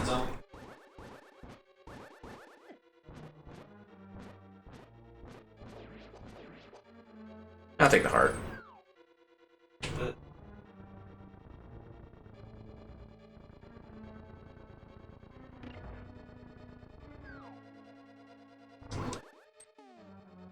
Actually, I'd probably rely on the hand to bring me back. Or maybe not. Okay, so we got that key there, so we probably don't need to grab the key under the pot over here. Save a little bit of time that way.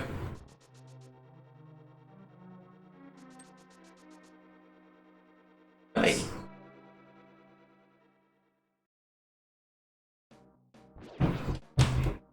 Okay, so I'm actually going to avoid picking up the chest early on in this section. If we get the item on the boss, then we can just leave this chest alone and not worry about it. I'm going to use that as a potential time-saving mechanism. We'll see how well that actually works.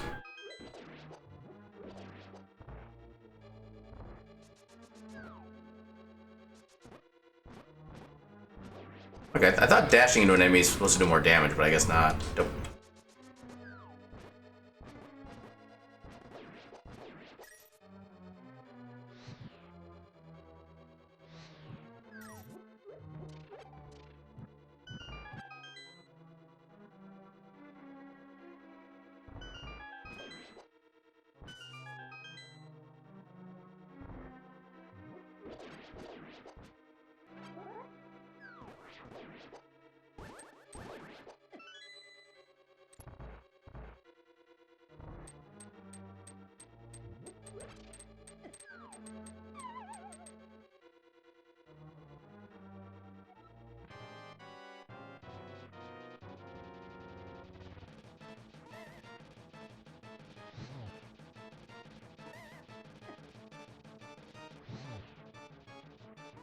Get away from the spikes. There you go. Away, please. That is not away.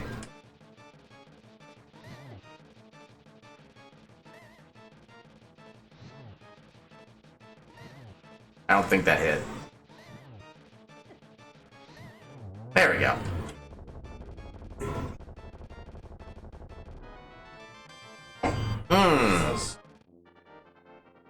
I forgot about the big chest. Yeah, let's go back in and get this one. This can be more of a pain to go back here and get the item in here if this is where it is, and if it was in the big chest.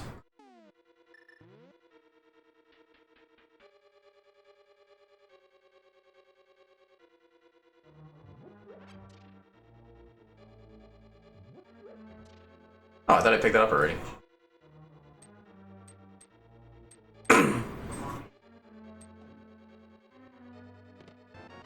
Okay, so it's in the big chest.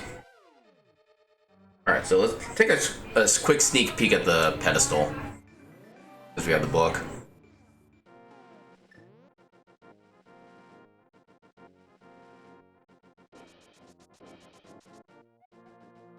Okay, just 10 arrows. We can gladly ignore that. We'll need bomb jump soon.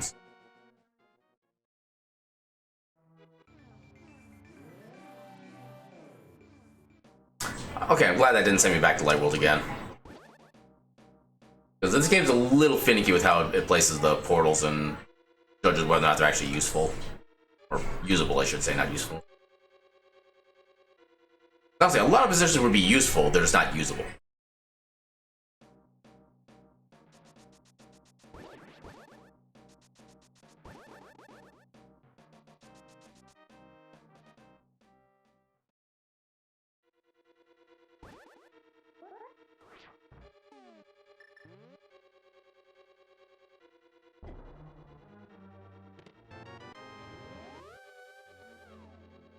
I'm done.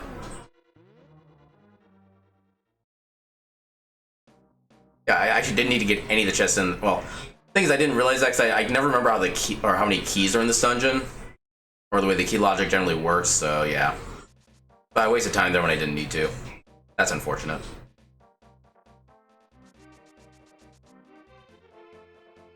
Oh, hammer!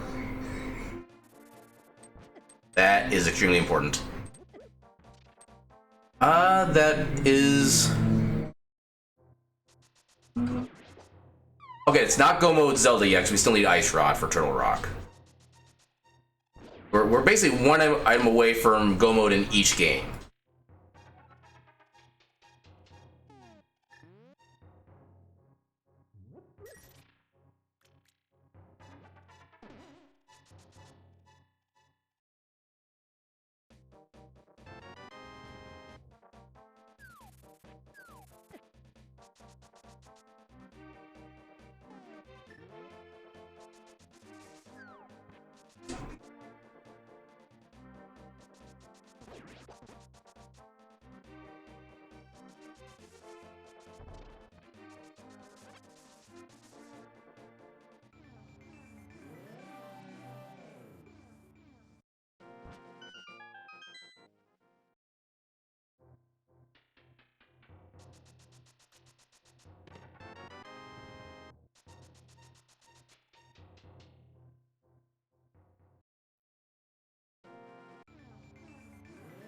Actually, no, I suppose we do need Red Cane of Samaria as well.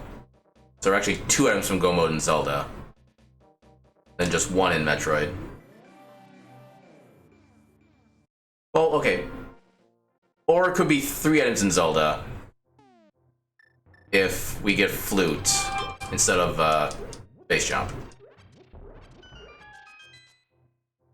Okay, definitely don't need those.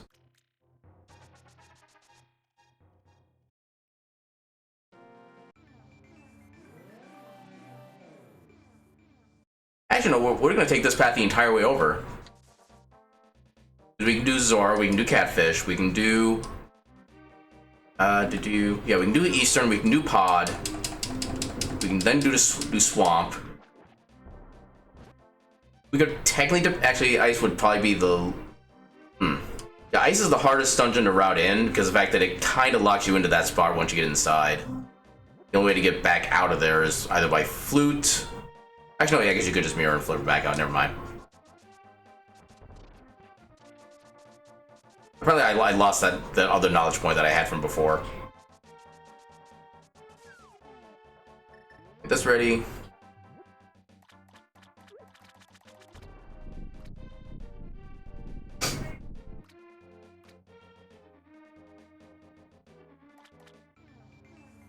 We already got plenty of money.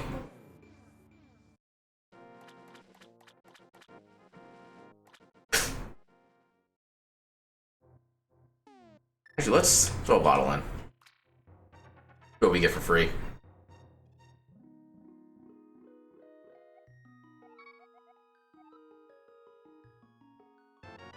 Yeah, green potions aren't bad.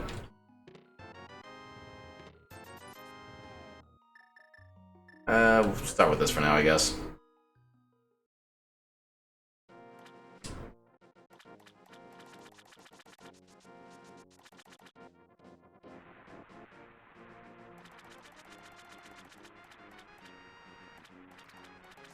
That is a full heart, which which I don't really consider myself as really being in need of.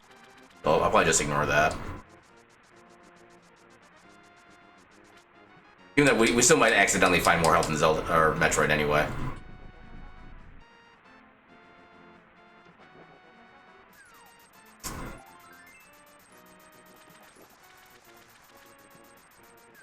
Or the everlasting scammer.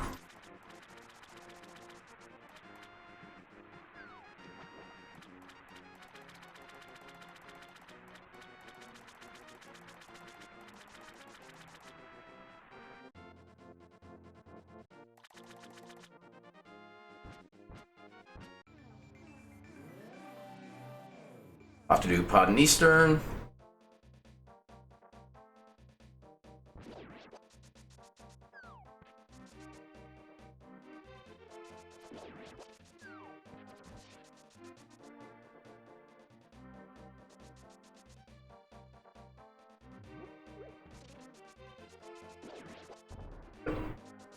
No. God. Oh my god. How did that miss? I've legit told hard to not do it twice. Yeah, let's check Pyramid over here too.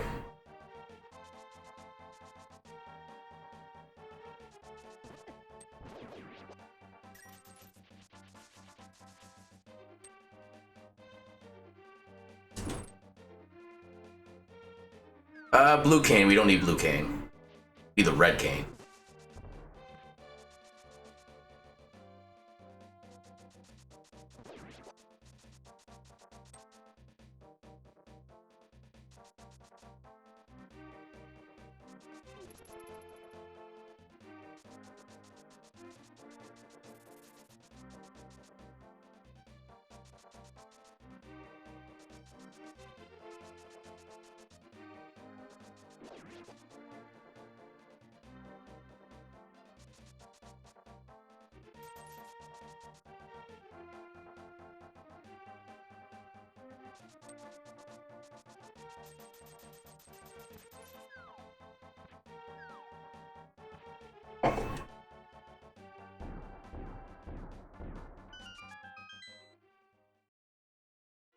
You're ready.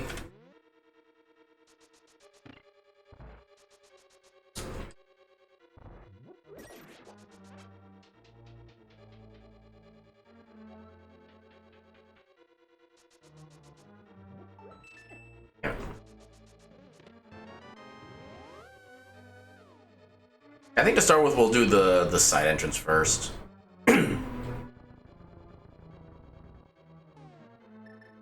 Actually, yeah, go straight to bow because I got boots. Yeah, because the 2 breakable walls in this path can also be opened up just by dashing into them.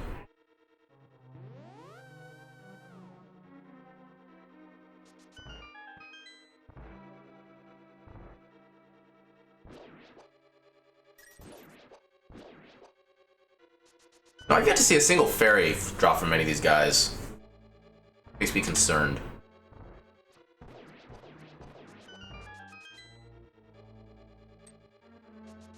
That might have been too far.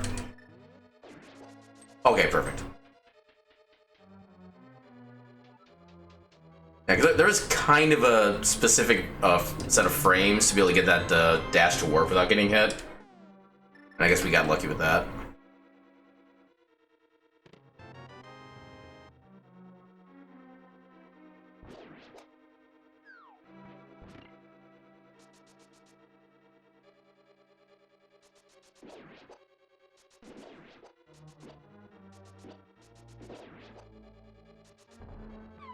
Oh, that didn't work.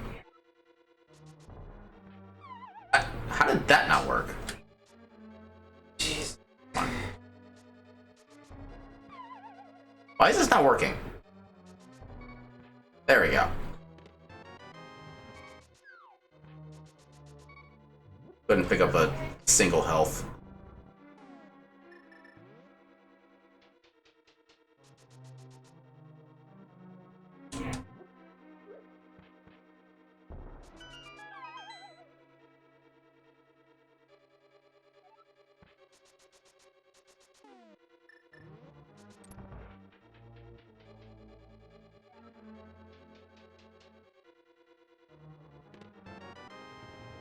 plenty of small keys.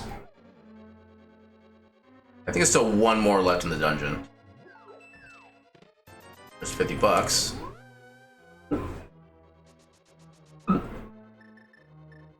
Yeah, I think I still need bombs.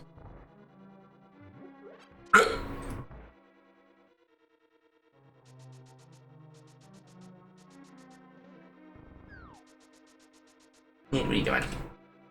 Hey. I guess I do need arrows first. Wait, no, I don't. What am I thinking? There we go.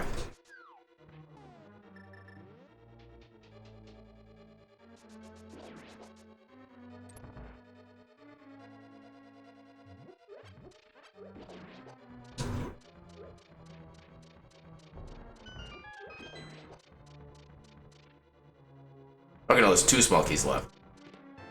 Okay, there's Cane of Samaria. That gives us access in Turtle Rock and cheese opportunities in Ice Palace and Swamp, which are nice.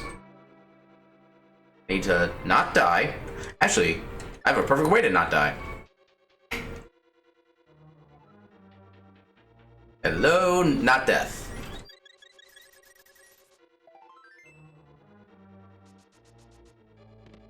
We just found the Cane of Samaria, which is one of the items that we need for Go Mode. Otherwise, not so much.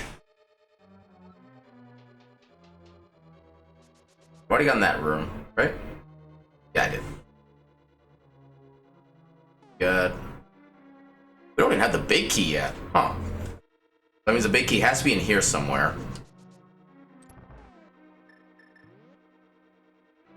Actually, we found no dungeon items, period, so...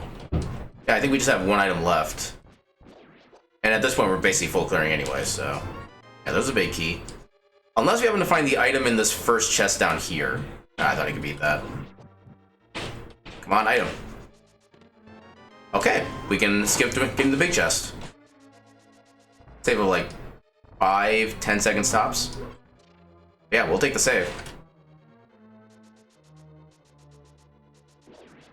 Nope, didn't work.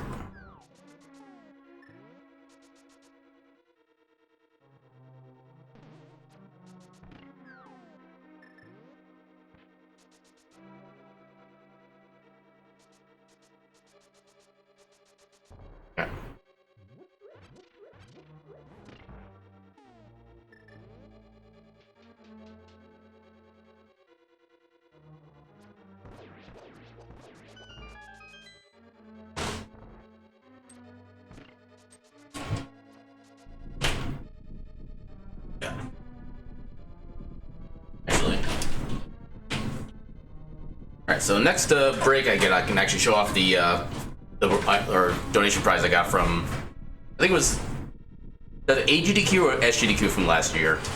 One of the two. So probably once I get the crystal I can show it off on stream real quick.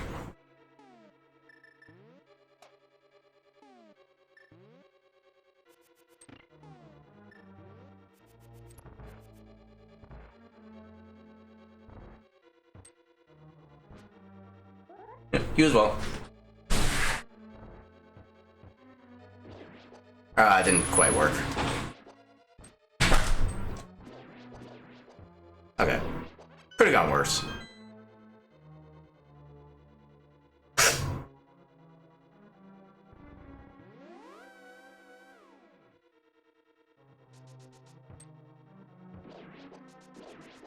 Well, actually, he's already off my lap and I already grabbed it, so... Like I said, so I've already got it like right on the desk in front of me. I can show it on stream once I kick this guy's ass. 7, 8, 9, 10, 11, 12, 13, 14, 15, 16. And for some reason, 17 is the number of hammer hits you need to take his mask off. Okay. Get in position. Yeah, maybe you can tell me what game this character is from too, because I don't actually know. Got a map. And here we go. So this is the thing I got right here. I'm guessing the character's name is Terra based on the text on the little sword on the right side there.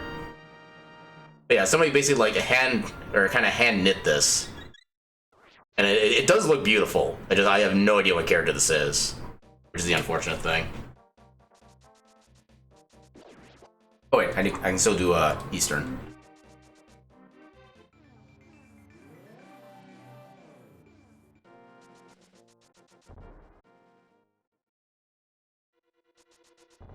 Okay. So at least I'm not alone in that unknowingness.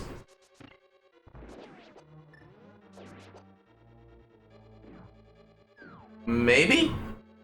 I know basically nothing about the Toho universe, so... I mean, I know there's a Metroidvania style game, I think called Toho Luna Nights that I do have. And it's a pretty fun game, but I just, like, know nothing about the characters whatsoever.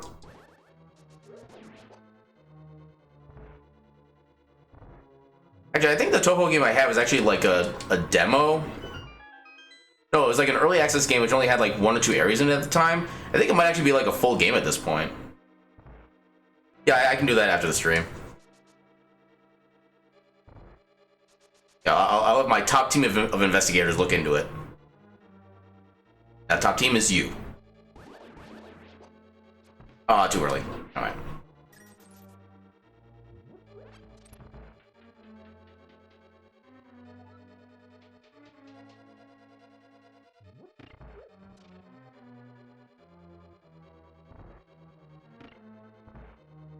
Okay, why did I try to dash there?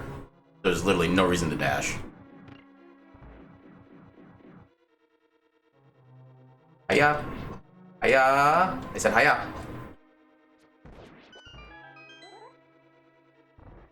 Whoosh. Dead and dead. Now for the easiest boss in the game with silver arrows.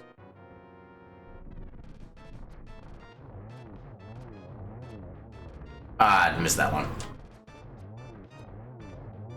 Okay, still technically a quick kill. And just missiles, which sucks, but... Great, what are you doing? Okay, so one of the downsides to this particular route that I'm taking is that we actually can't really do Pyramid Fairy because it's kind of out of the way for everything else. Actually, no, we could do that on the way back out from the Smith Chain if we don't get anything useful by that point. Okay, so we do have some decent routing options.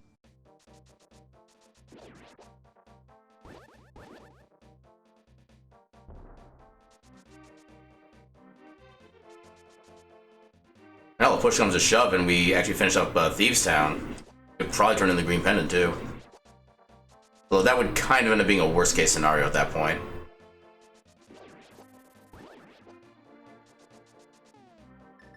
Hammer ready. Ah, damn it.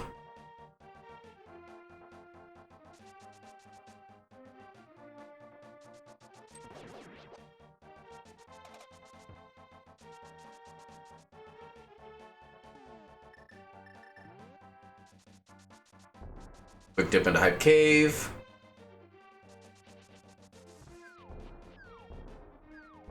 Really precisely 0 hype that it's probably gonna contain. 50 bucks. Red mail. I'll take that. Another bottle. Okay, so we got some safety items in there. They're kind of nice.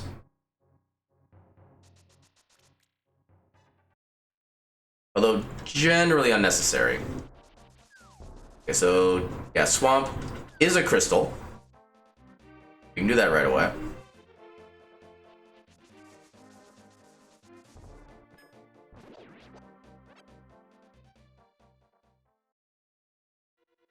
Okay, what does it say about me that I've been playing this game for a little over 2 hours now, and I've only just now realized I have a shield? I have no idea when I picked this up.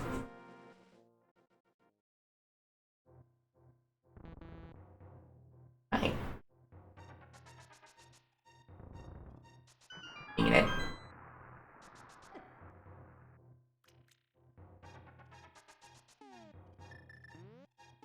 Actually, no, we do need bombs still.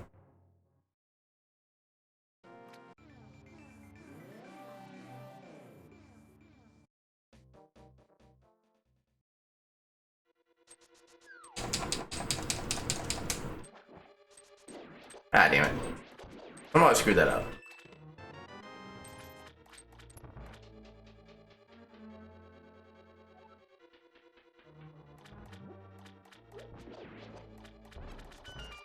Okay, refund bomb. Okay, item number 1.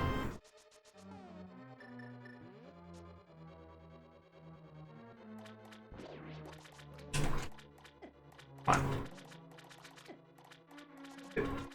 Oh my god, stop being bad. My god. There, finally.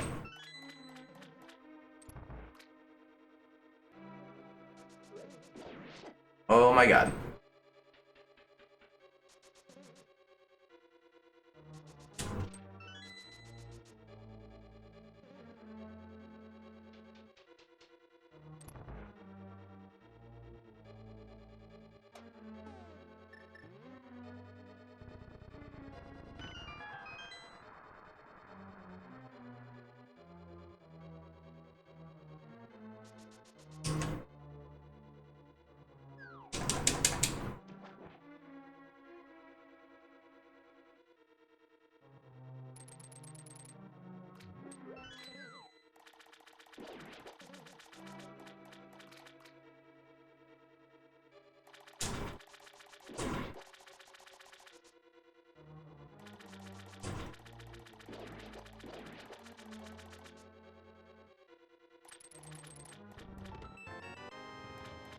Okay, Quake that we don't really need. Yeah, the only medallion that we need as far as we're aware is Ether, which unfortunately we don't have yet. How did that miss? Hey, actually placed the bomb right this time. Go me.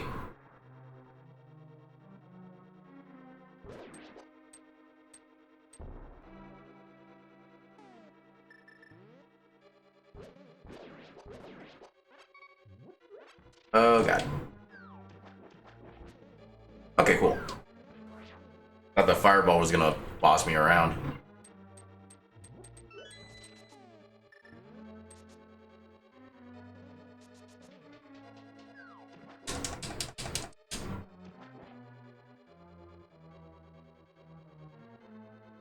So the diver down, where I can basically walk on the water. It's a fun little trick. Yeah, I'm not sure the details on how that works, but it's something about like kind of you basically glitch into the rail and you can turn it into a platform that you can jump off of, even though you're not supposed to be able to. And because of the way that the game treats the different levels, kind of like different layers, it thinks you're walking on the regular floor rather than in the water because it's a different level. I think that's about what the right description for that is. Yeah, the game just treats you like you're on regular floor. It's an amazing little trick.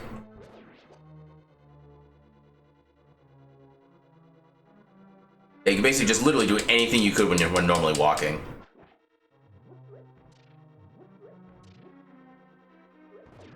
Gotta be health in here somewhere, right? Nope. I don't think there's any anti-furries around either.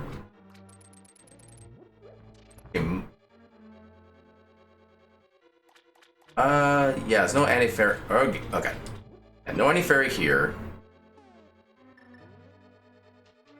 Yeah, this might suck if I don't get any more healing of any kind.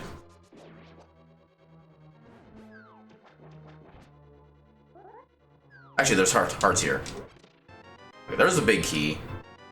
And since we do already have both dungeon items, I do want to go back and get the big chest. I know for a fact it has an item. That's one of the few problems with the diver down trick, is that because of the fact it kind of shifts your starting or your standing pixel or whatever, it can make you misaligned with the doors and you have to go up and down them a second time.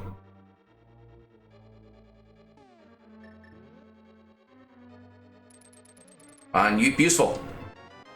I mean, I guess it's health.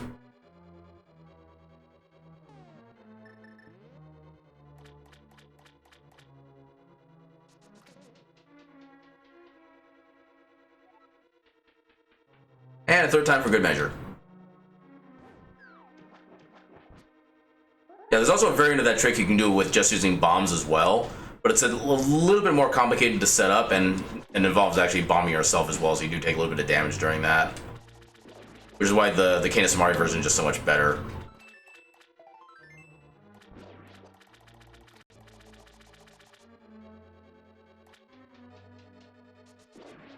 Alright, so it doesn't look like we're going to get anything useful in regards to items out of this dungeon, which is annoying for a dungeon that has 6 items in it, and none of them are useful.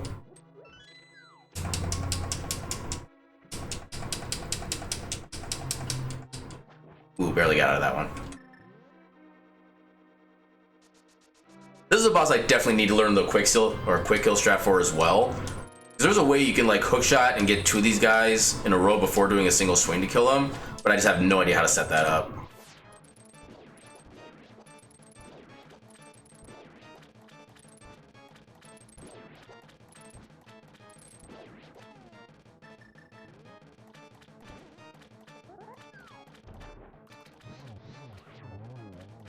Yeah, the second phase I can do the quick kill of fairly regularly. Just the first half I have no idea.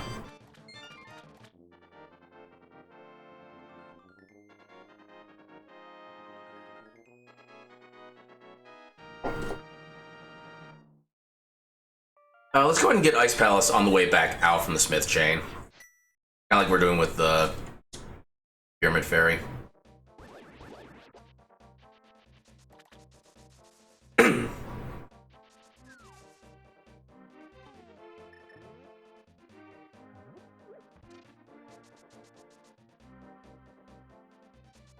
Let's go ahead and do this one first. Well, that's not the way I wanted to do that, but okay.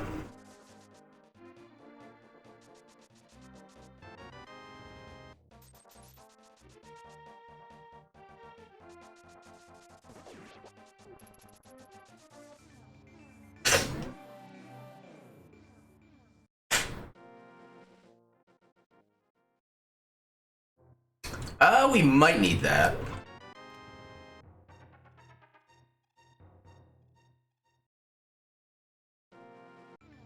Yeah, pretty much. I think I've had at least one run where I've actually ended the game at like 2,200 rupees, something like that. I think I actually managed to actually even skip doing the Zora as well. I think was probably like the biggest aspect toward that. Although honestly, with the way that the economy seems to work in Zelda, I think I'm already technically a billionaire. Based on like relative value. We don't need that.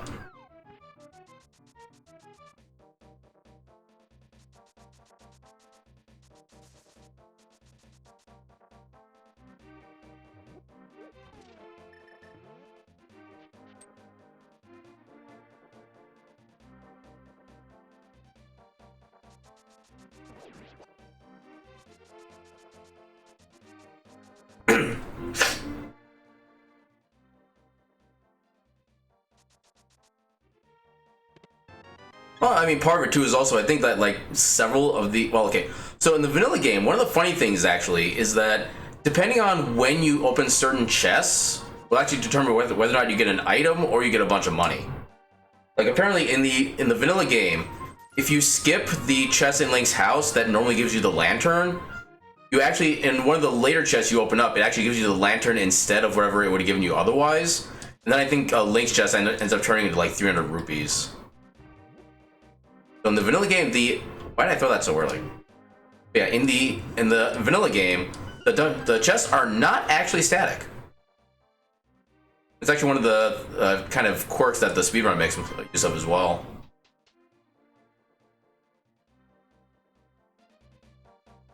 Yeah, I do kind of wonder what the lore of Link would be like in that case. Or hell, even likewise, seeing Samus pull up like the Master Sword as well. You're like, sword? That's old. Toss it away.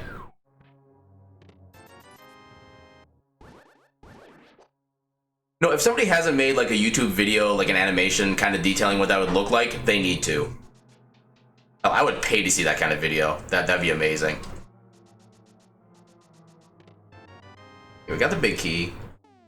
Okay, so our first chest was an item already, so we're three items away from getting all the items in here.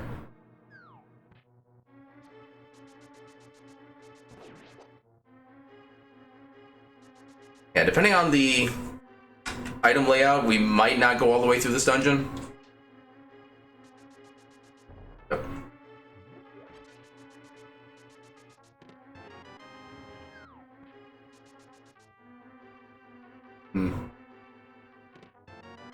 We have 2 items left. Yeah, let's go ahead and finish the dungeon. If nothing else, it is a green pendant. We can turn that into Sarasla during our return trip elsewhere.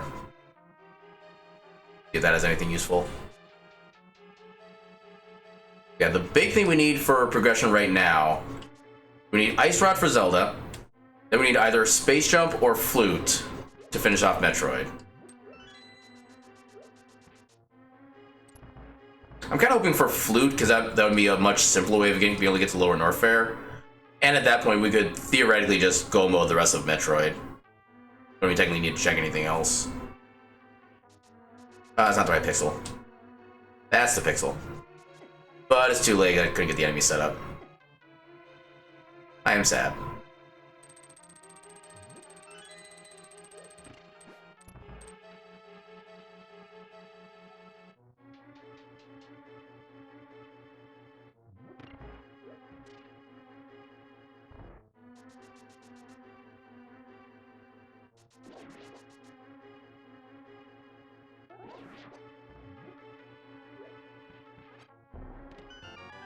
Yay, bug net. My favoriteest of nets.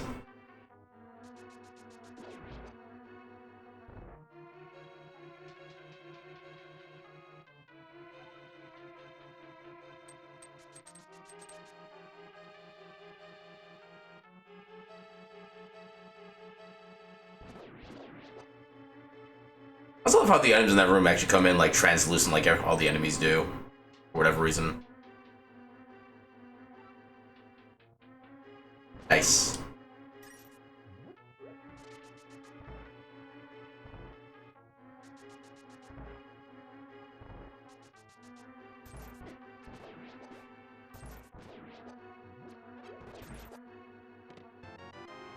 Of course, okay. It's actually a good thing we got the spawn key there rather than at the boss. It's even more of a pain to have to come back to here from the start of the dungeon.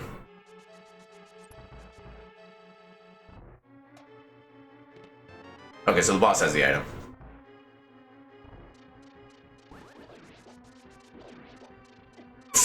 Are you serious?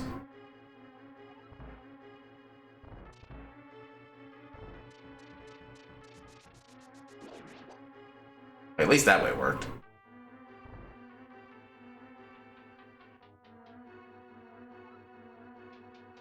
Okay, so I'm gonna try something here that might accidentally take me away from the boss room, but it'll cause a cool visual effect if I can get it done right.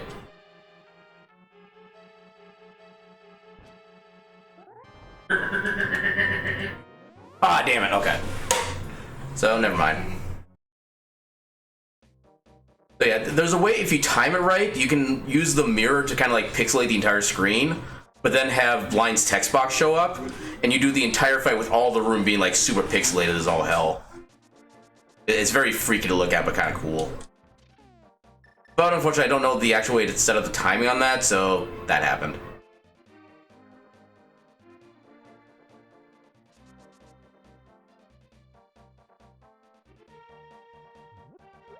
Now here's hoping that doesn't screw us over in the end.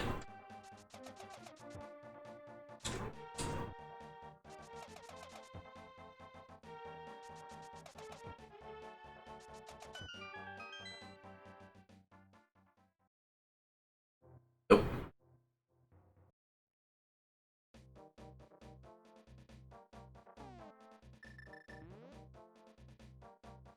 Well, technically it's not actually the princess, it's just one of the random maidens that you have to rescue. It's not even technically like that high on the totem pole of maidens. Okay, that's literally just what that, or basically that imprisoner is, just a random maiden. Red Boomerang is okay, I guess. But eh. Okay, so maybe here. Yeah, for some reason you can actually overshoot that jump. I don't know why. Yeah, the only princess out of the crystals that you receive is just Princess Zelda from Turtle Rock. All the others are just maidens. They literally have no more lore behind just that they're maidens. No, not your whole life, just 98% of it. There's still 2% of it that's real. Your life is basically like the skim milk of life. Just 2% fat. Actually, no, skim milk is no fat. Okay, so in that case, you're better than skim milk.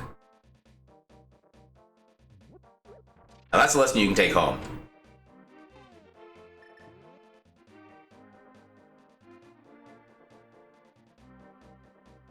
Actually, I can just stitch this right here because I don't need to use a mirror anytime soon.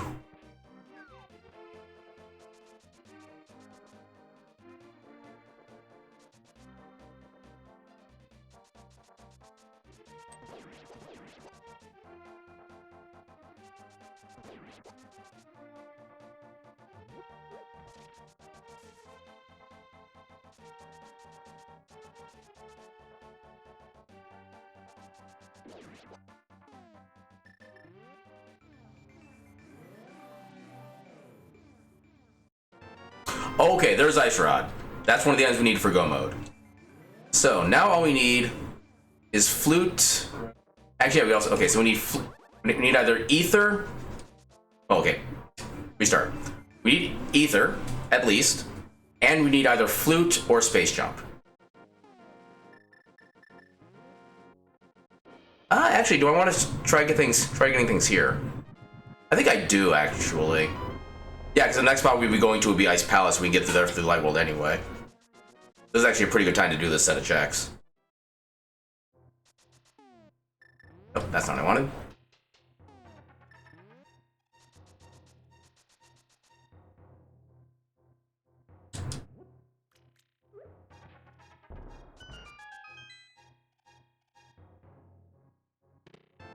Nope.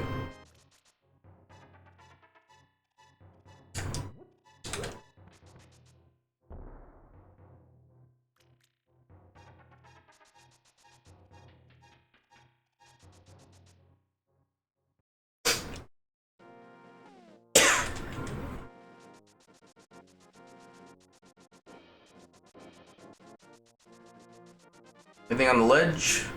Nope.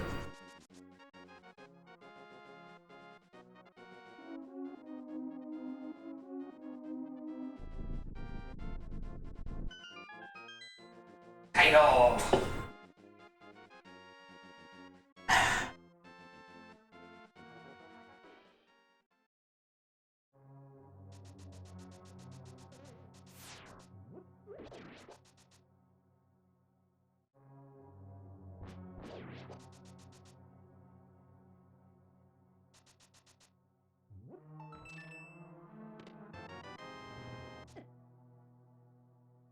Yeah, this is one of the cases where I'm actually glad to get the small key in that chest first, because that way I get to the east side early on rather than having to go back left, get stuff over there, come back right, get stuff over there, come back left again and get stuff over there. This makes the routing a little bit cleaner. Now, if only there was actually a useful item.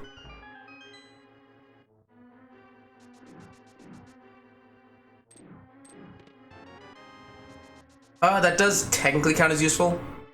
Actually, we do need to get to the boss, which we don't actually need to do. Got a compass, big key. Okay, so we've not actually gotten any items from this dungeon yet. There are 2 items here we can get. On good item. Nope. It's an item, but it's not a good item. Okay, so if this is an item, then we can just forget the rest of this dungeon exists. Would be the best case scenario. Nope. Yeah, let's go ahead and take care of the boss, because the boss is actually fairly easy to get taken care of. And it's an item.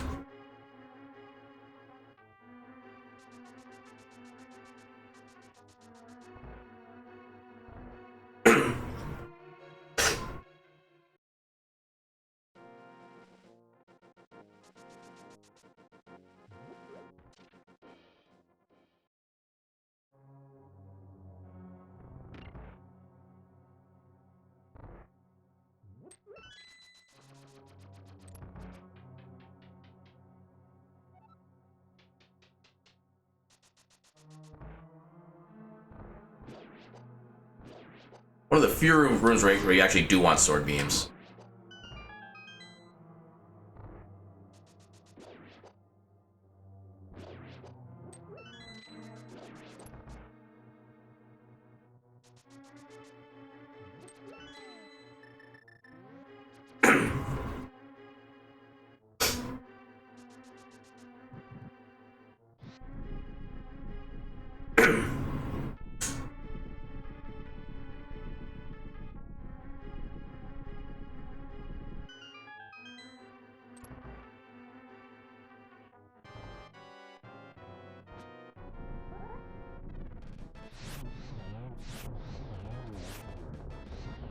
Oh, come on. He went the wrong way.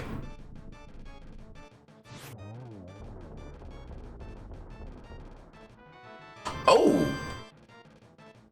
You know what? I'm considering that go mode for Metroid. Yeah, the crystals and pendants are always randomized throughout all the dungeons.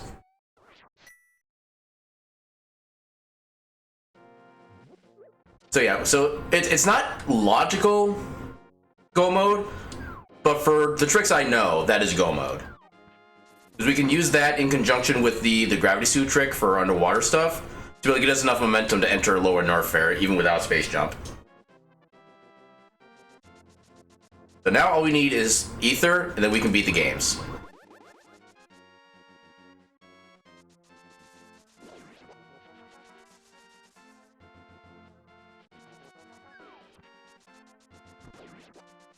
And one of the other good things is that that also actually gives us access to the entire Mire area without having to get Flute. Is the other benefit.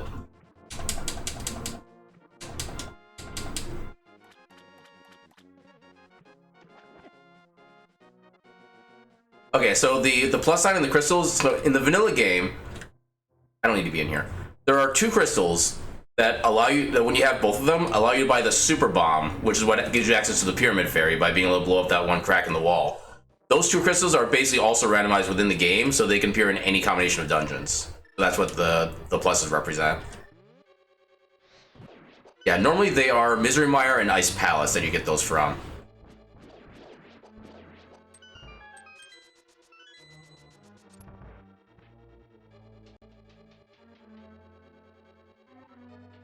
And yeah, kind of for the same way, of the pendants, the one pendant that has a plus sign is the green pendant, which is the one that you can turn into Sahrasala, who in the vanilla game gives you the boots.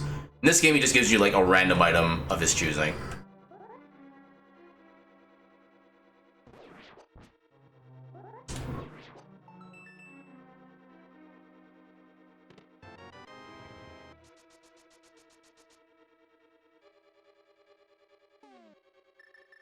Actually, I think I can just use sword for this room as well.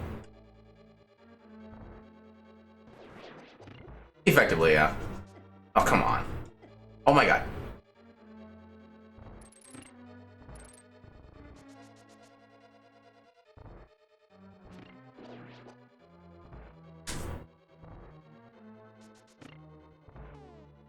Nope.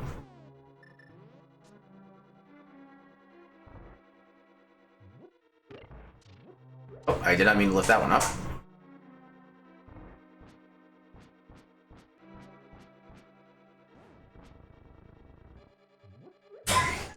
14 hearts, actually. Each row of hearts is a set of 10. Yeah, we got plenty of health and defense. I'm not worried about health in this seed. For the most part, yeah. I mean, Ganon can still annoy me, but it's basically just annoyance at this point.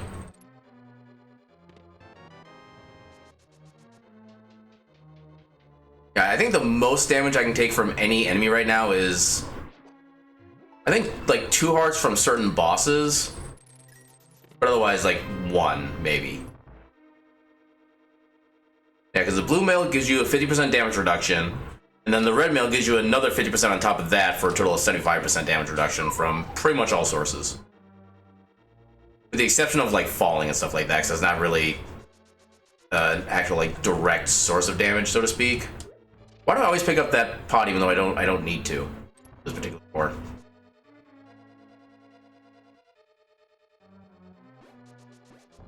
I thought I would just slide in.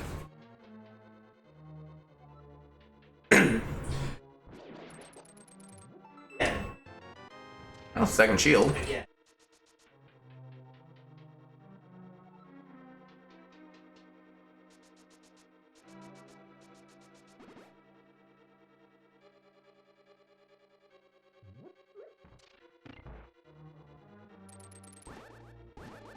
Oh, why did I not dash?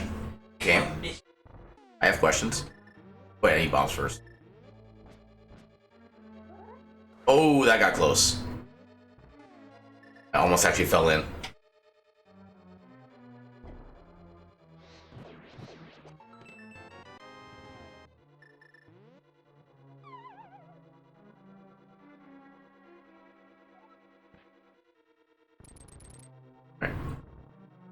Have fun in your awareness.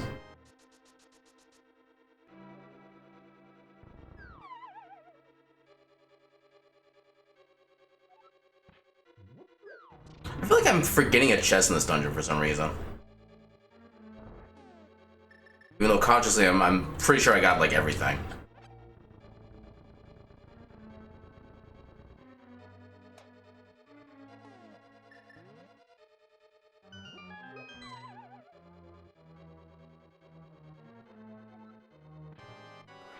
Oh, I did that too early.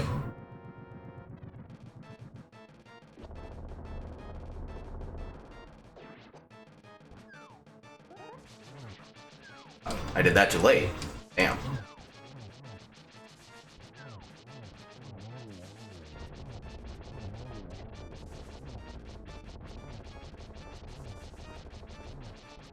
Okay, still boss of the boss. Okay, so nothing really left. Okay, we still have Hobo that we could do. Still have Pyramid Fairy. We have anything else here we could do?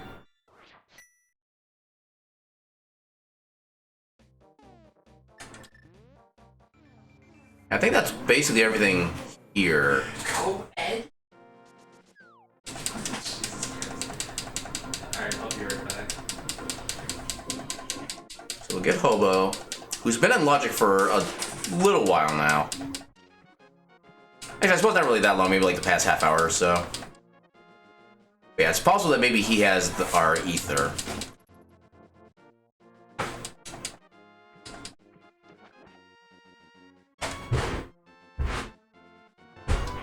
No, he has Spring Ball, which is nice, but not what we're looking for.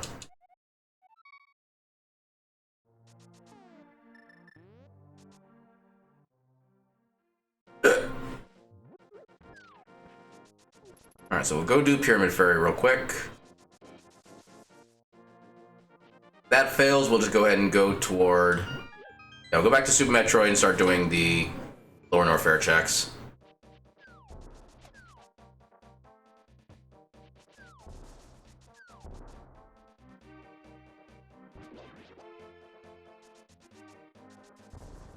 I was feeling really good about the seed for a while earlier, but now I'm starting to get concerns.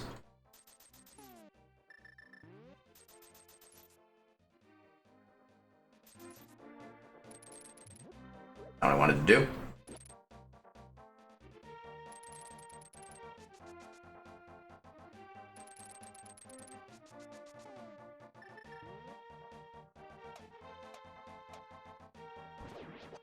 Safety strat, because these guys always mess me up.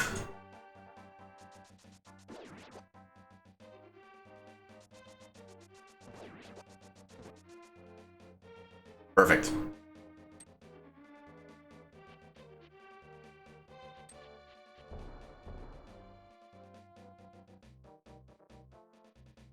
Alright, hopefully this gets us our ether.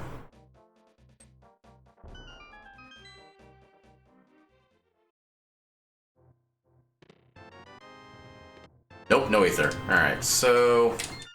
save and quit. Back to... yeah, so back to here. Head down to Norfair. Oh, we can do Spike Cave now. Let's take care of that first. Because Spike Cave does have the tendency of, when you forget about it being a check, that's when it has the important stuff.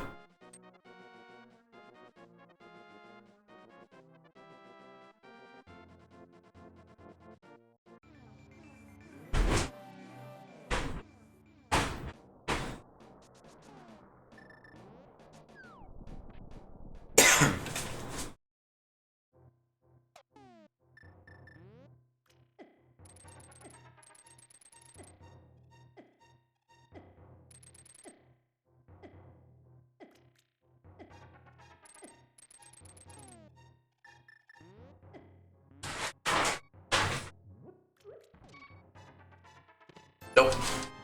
Just a single friggin' rupee.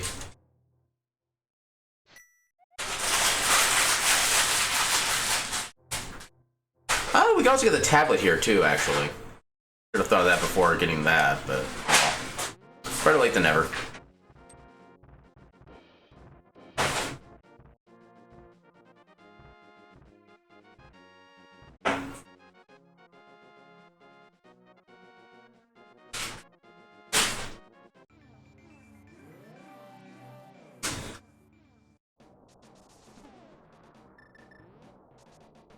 I'll go ahead and grab you.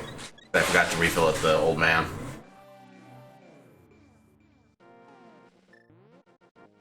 Yeah, at least this isn't too much of a detour. On flute. Actually, no, ether. Damn. Ether.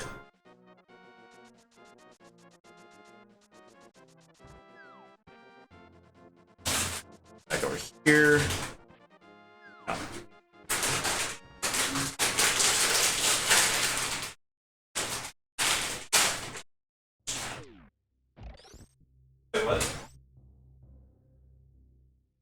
Just in case stupidity happens, let's go ahead and save. Yeah, that's...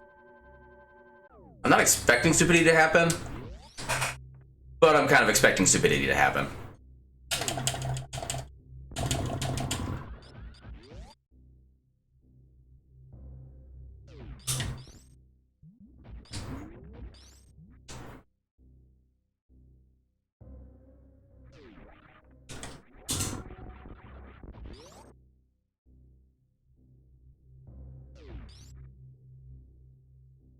Jump is too early.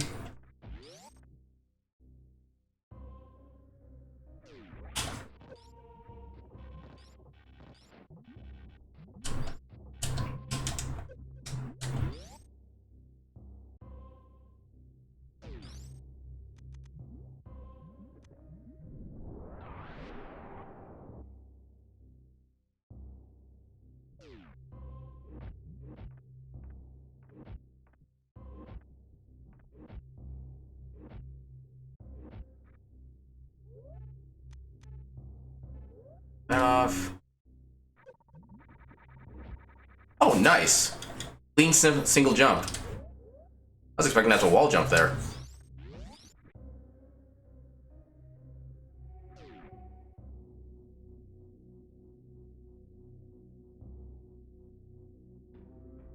So yeah, I'm going to be going left here so I can get some of the items in the gold chorizo area. In the vanilla game, you're actually locked out of doing this section if you don't have a space jump, which, as you'll notice, we don't have space jump right now. They actually changed that in the randomizer. I think they changed that in this one at least, where you don't have to have that anymore. Well, to be honest, I'm actually not sure if it's in this version specifically or if it's just the regular Link to the Past randomizer. We're about to find out. Nope, you still need it in this version. Damn it. Okay, so that's one item we actually don't have access to. We can see what it is, we just can't get it.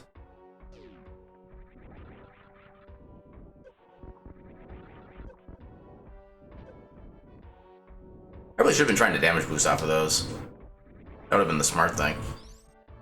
How did I get stuck in there?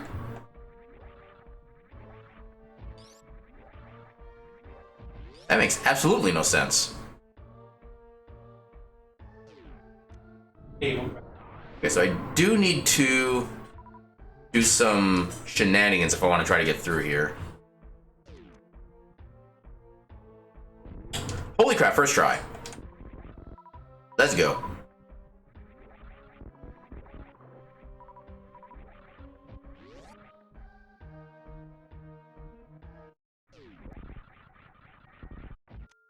Art piece. Hardly exciting.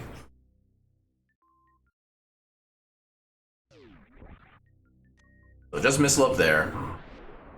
Okay, so nothing progression-wise in here.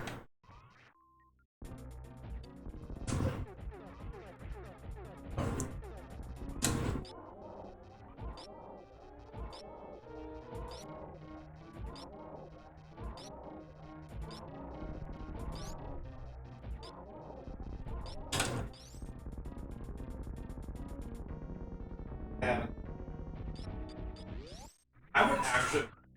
That's not a lot of rewards, actually. Oh, it's not gonna be enough to... Yeah, I want to do a speed booster just to make it look quicker to get up there.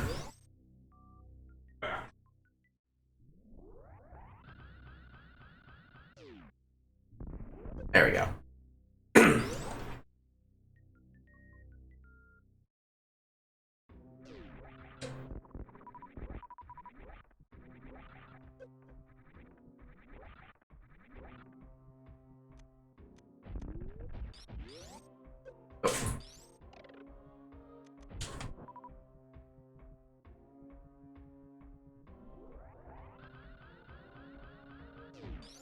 How did I not duck?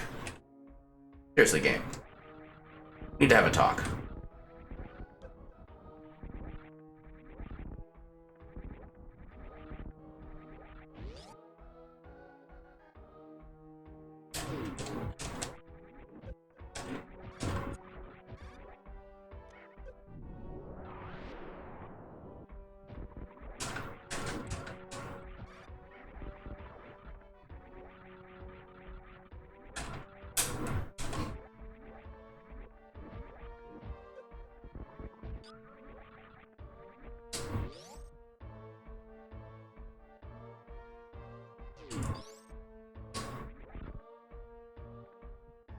Nope.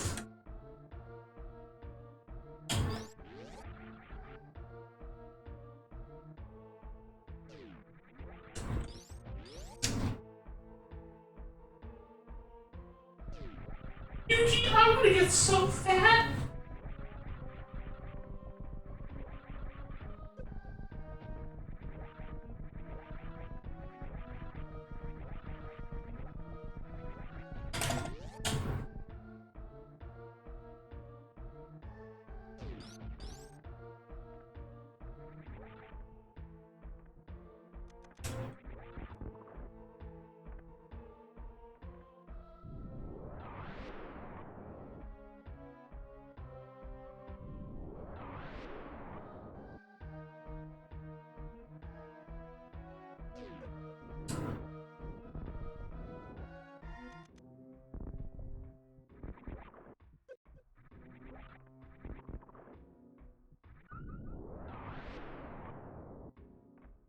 Nope.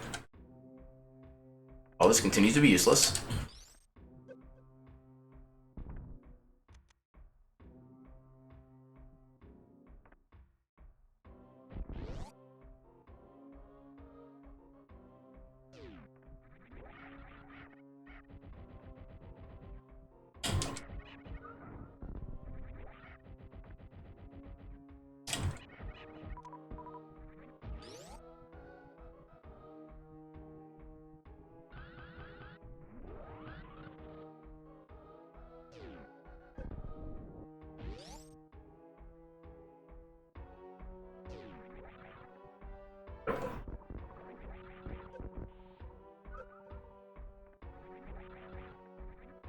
You want to get a little bit more health back, especially for the strats I tend to use in this fight. Yeah, that's a...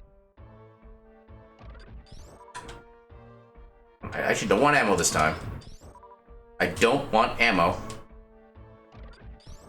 Okay.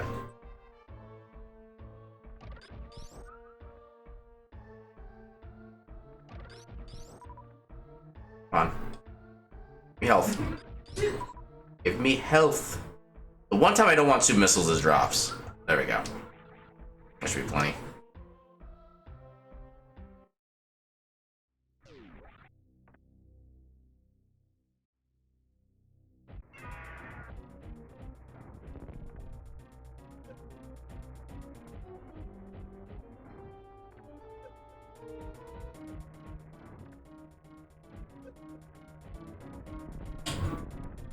Okay, I'm kind of wasting a lot of these.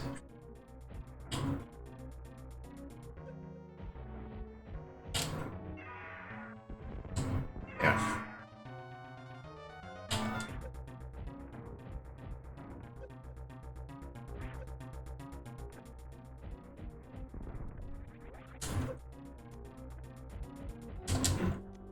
There we go.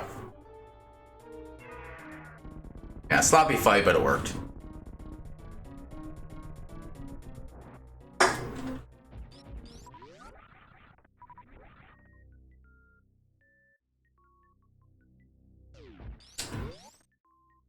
So far, so no. Damn it. At this point, I'm starting to think we might need to actually dip into some pendant dungeons. But we need... is not an intriguing concept. Or I guess there's still a couple speed booster related checks we could still get. But none of them are on the way, which is fortunate.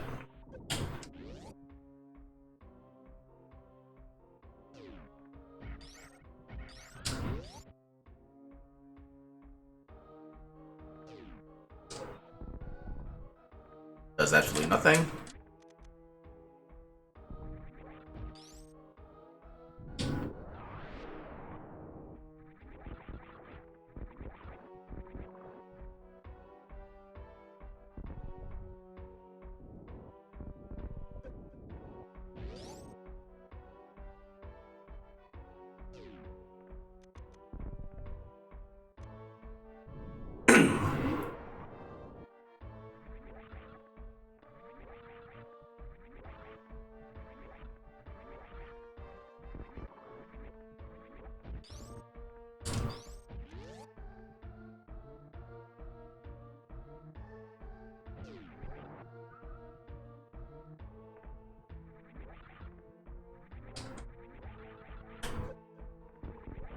Just bombs.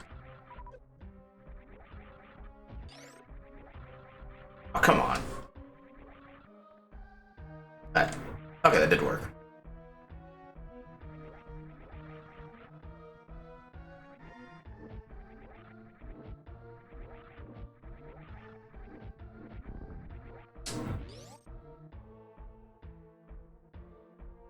Nope.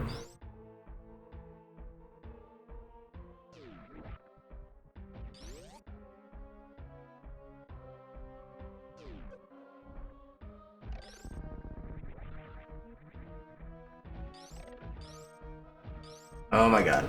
We're not finding anything.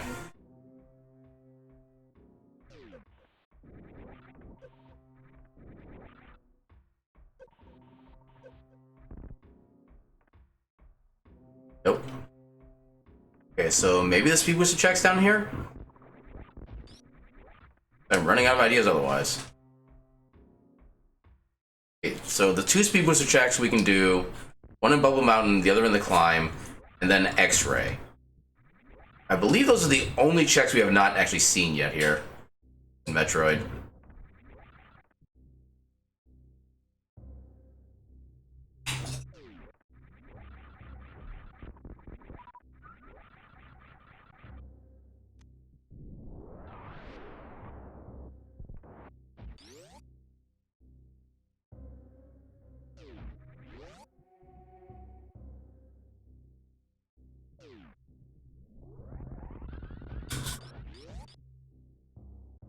Where else?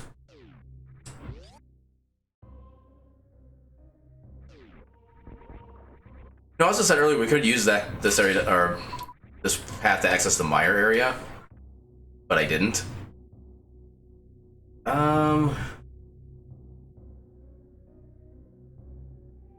Okay, so we didn't have logical access to Lower Norfair yet. That tells me that the flute would not be in that area. It would have to be somewhere outside of that spot. So it's possible that Ether is still locked within that area, but we should be able to access it with specifically flute. Given the way that the seed's routing appears to be going.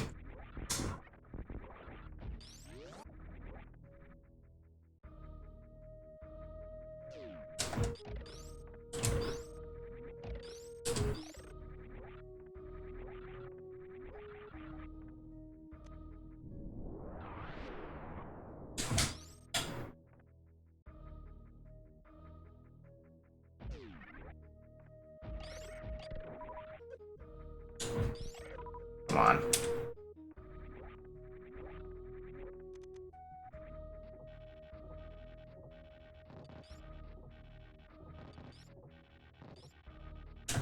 Damn it. Okay. Oh my god, game.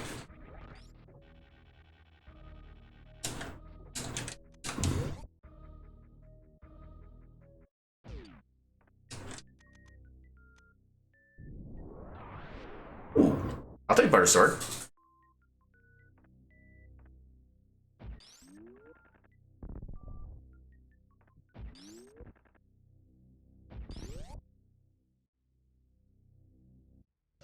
Let's try the stupid strat.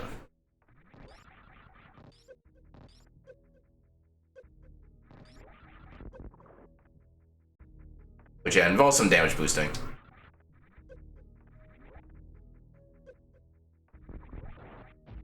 Which is a lot easier to do when you have Varia, because that actually reduces the spike damage to like almost nothing.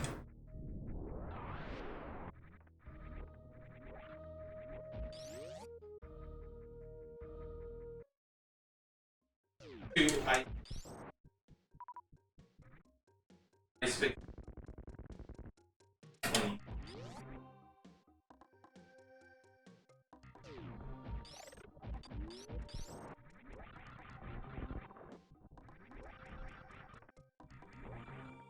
Basically, entirely soul.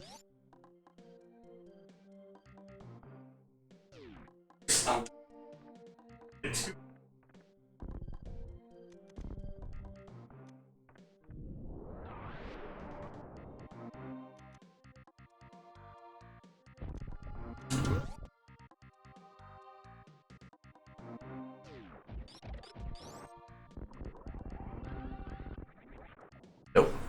Okay, maybe the climb? Not the climb, then it's gotta be Pendant Dungeons. Or maybe Sahrasala from the Green Pendant with Thieves Town. Yeah, what else have I not checked otherwise? I'm pretty sure I've looked at everything in Metroid. At least once I get to the checking the climb.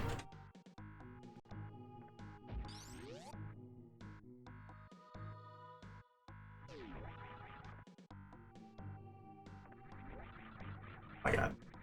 Oh my god, game.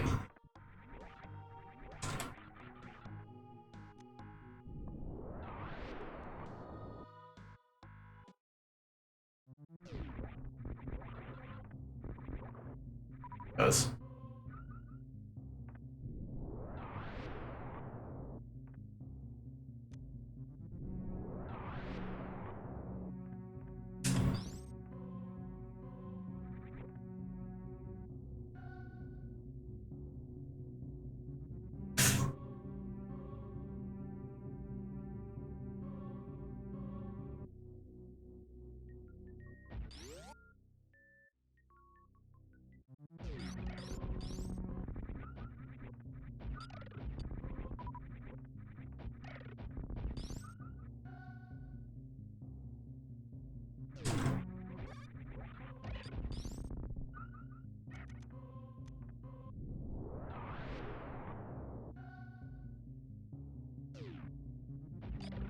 Ah, damn it. Okay, that works. There it is. Okay, that is go mode.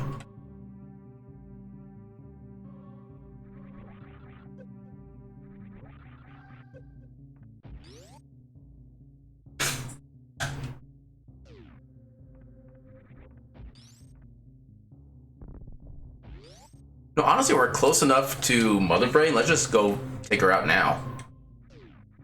Make Zelda be the last game for a change. Which does unfortunately mean there'll be no animals saving, because they technically won't really need to be saved. Because the planet won't be exploding.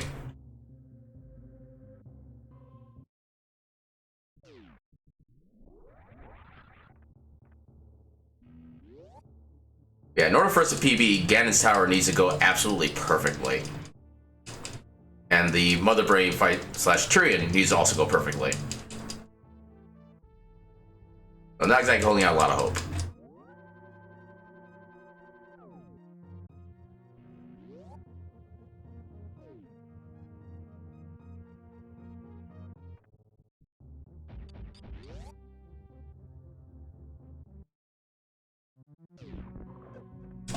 Ah, damn it. Got part of that to work right, at least. Better than no part.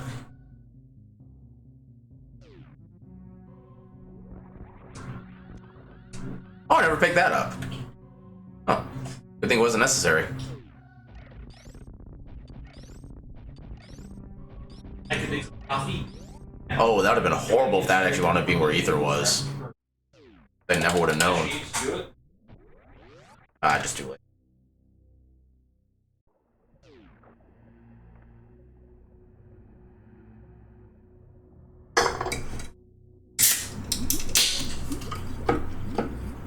Oh, that's so good. So good.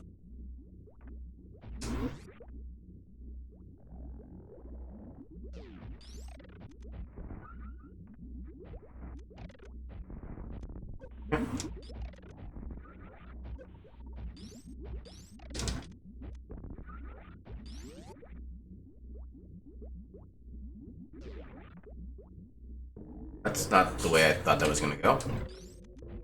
Oh well. We don't really need this many super missiles anyway.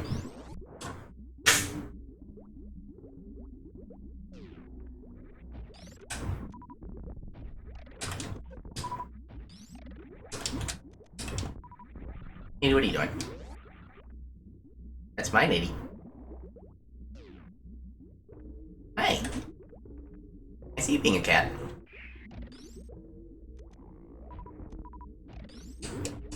I can't see much else, but I can see you being a cat.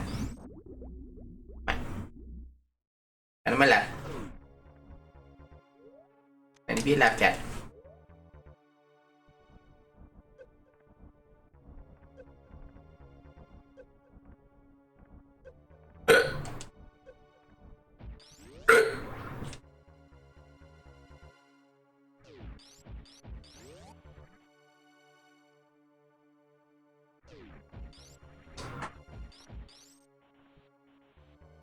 Maybe I totally want.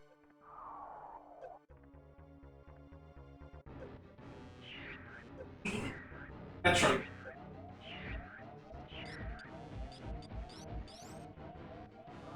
He's good.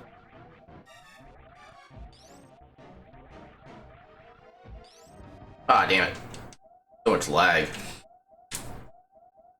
Furthest I've gotten with the potential baby skip, though. I got 2 full loops. Hi. Doing? I gotta play my game, Eddie. I gotta play my game.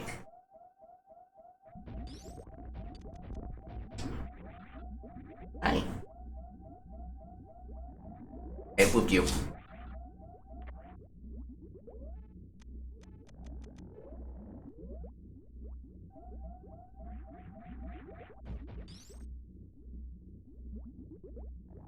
Hi. What are you doing? Why are you being silly?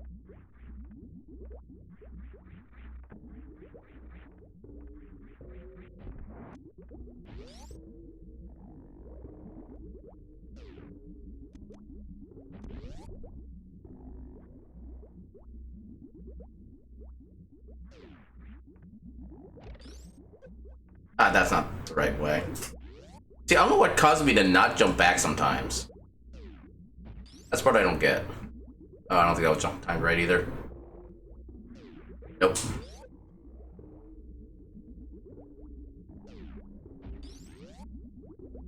Did I jump? Okay. Ah, yeah, I destroyed it. That okay. I don't know why I'm having trouble with this now. Eddie, Eddie, why are you clawing? Don't claw. Claw bad. Freaking hell. This is one of those tricks where it's like easy enough to do just after like a few tries of getting used to it. Then after a while, you just can't do it right once for whatever reason. Oh, come on. Seems like the timing of the spawn of that little O-ring keeps changing. And don't know why. There we go. Like, how did that not work? That was literally perfect.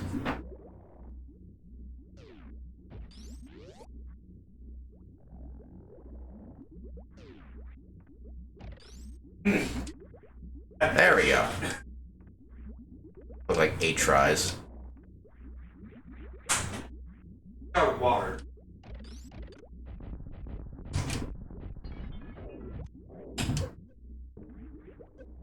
In there.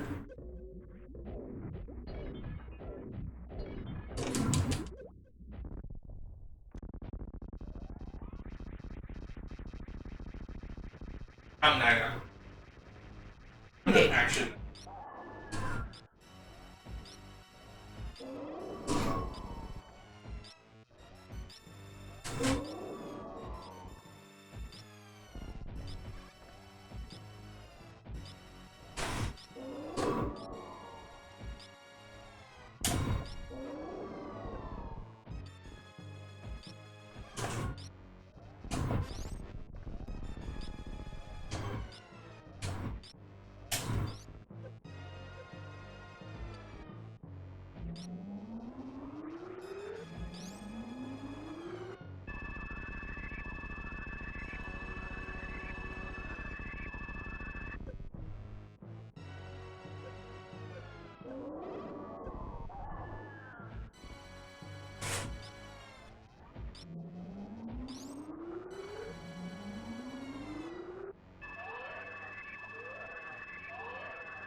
God damn it.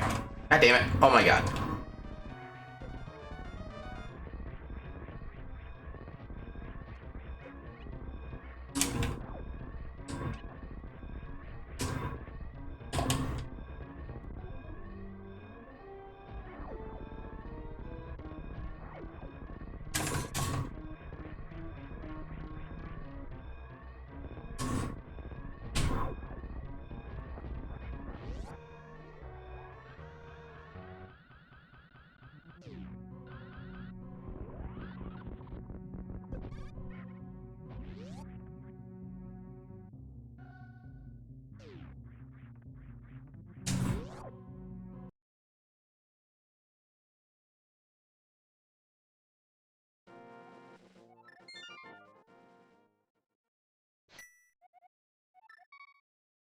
I'm curious as to where flute is in this seed.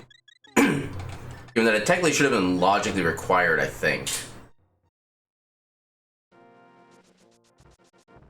Well, either flute or space jump, one of the two.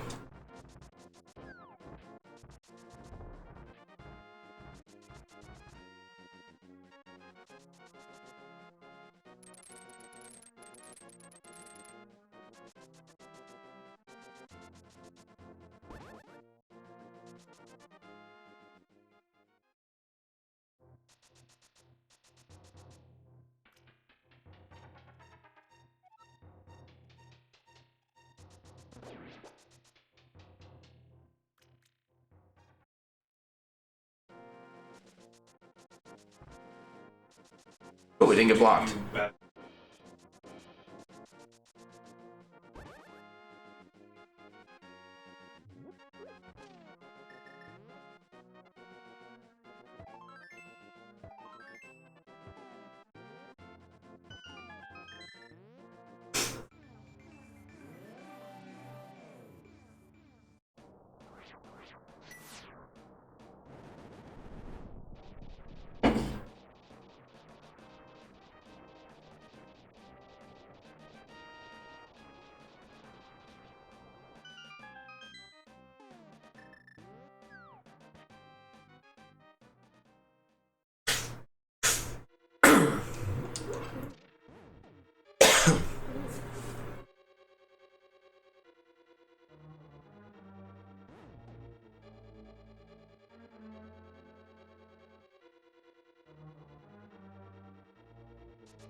We need a total of 4 small keys to be able to get to the boss of this dungeon. That's already the first one. I should say 4 small keys out of chests. Because there is one small key you can get off, or several small keys you can get off of enemy drops. Those do not count for this purpose. Oh, not that.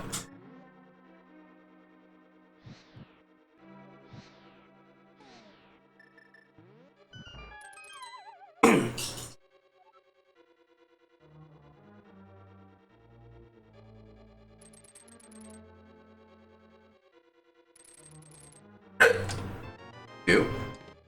And the big key. That's a good start. Now we only need 3 out of the 4 small keys from chests. Because we can steal one of a pokey enemy that drops a key that we don't need to actually use for the door it's intended for. But we're in pretty good position already.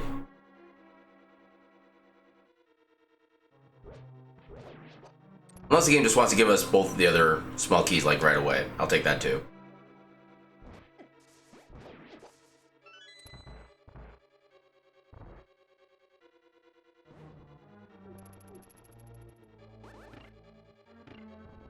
I don't know how that guy didn't damage me there.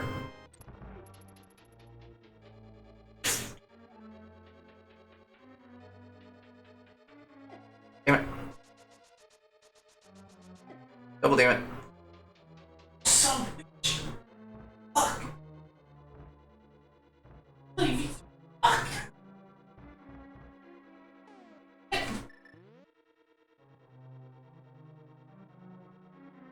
Yeah.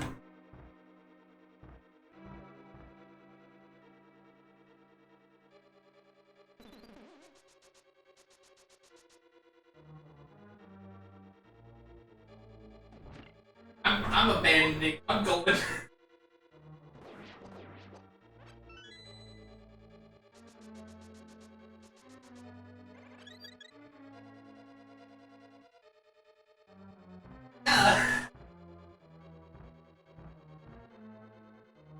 Yeah, that chest in the middle there is the only one you can skip in this dungeon if you're in go mode. You get the big key before reaching that point. Ah, damn it. Ah, not quite.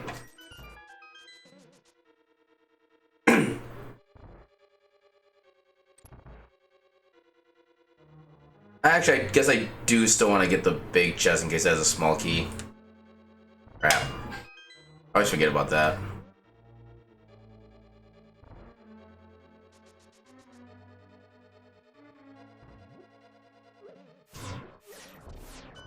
You kind of can't play this dungeon too safe for the most part.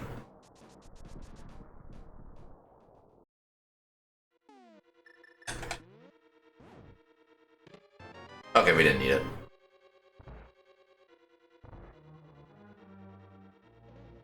Oh.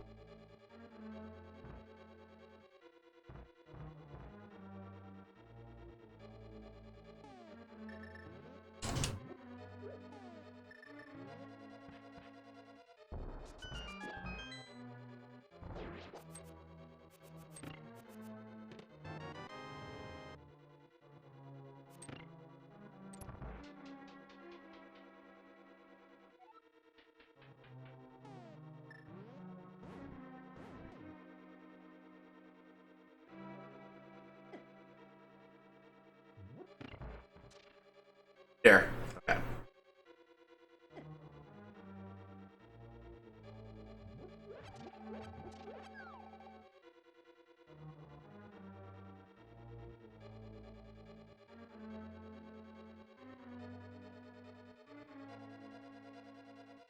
Zoom!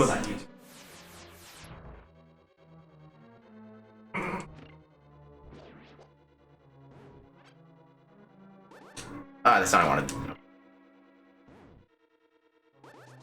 There we go. Yay, item dashing.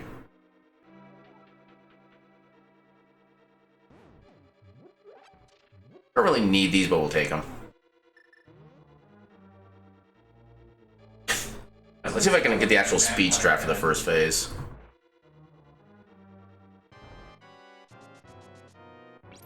Ah, damn it. I shot the wrong way. Well, crap. Yeah, if I actually shot down instead of right, this would have been like an amazingly fast fight. Instead of the crappy fight that it currently is. Okay, it's actually not a bad position for him to be in. I don't think. Okay, could have been better, could have been worse.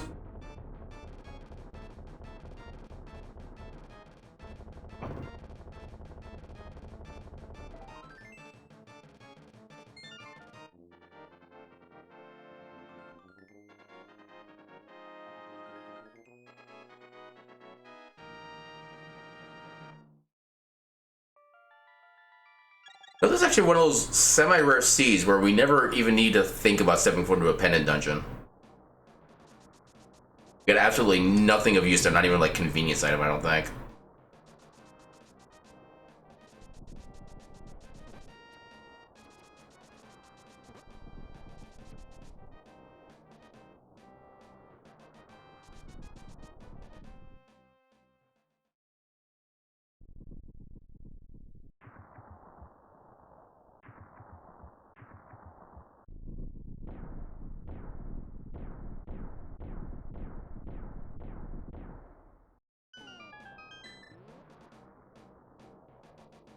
Past that.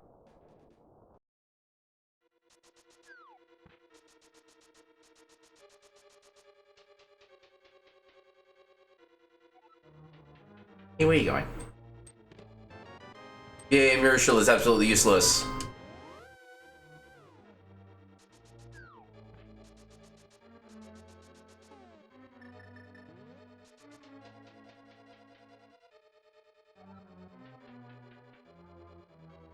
Not 3.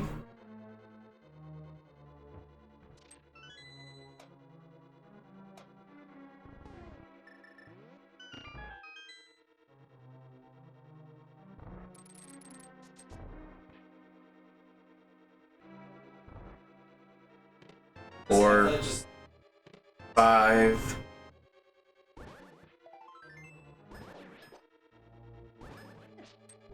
Eight sword beams. 7.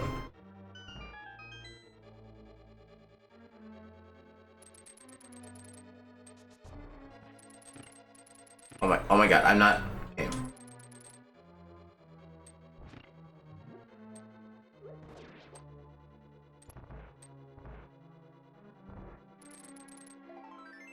8.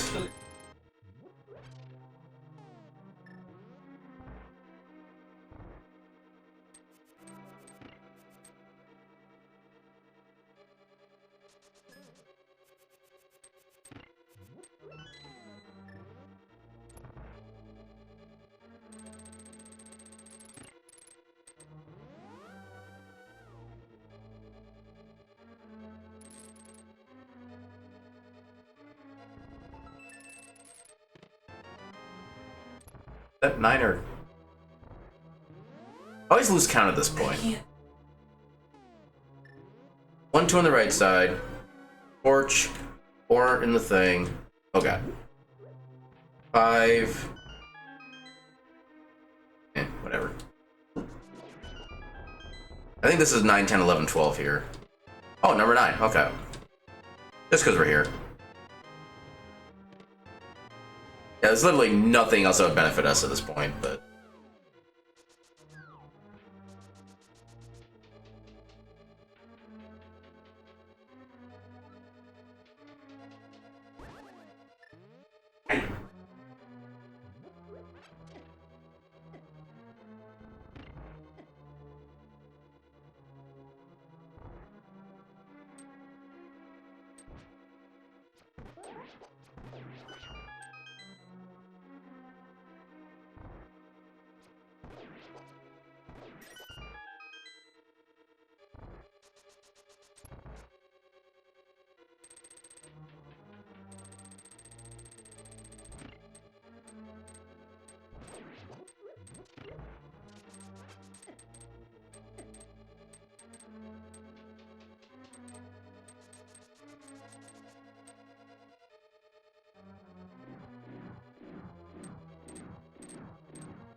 Welcome back, sir.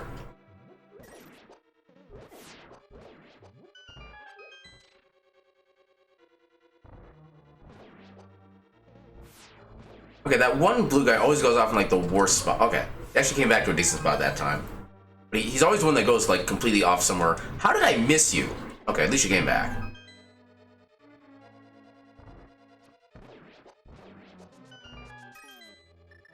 Well, that room actually went perfectly for a change. Just on the off chance, I'm gonna try to set this up for the extra quick kill.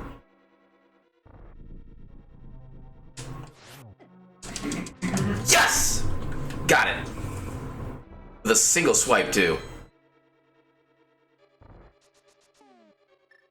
Yeah, that quick kill is complete RNG. I need all three of them to go in like just the right directions at the same time. Okay, at the same time I can manipulate, but the same directions, that's completely uncontrollable. And the problem is, anytime I save by getting that kind of quick kill, I lose by the fact that I actually wait a second or two in the room outside of it. But still, it's just amazing swag, as far as I'm concerned.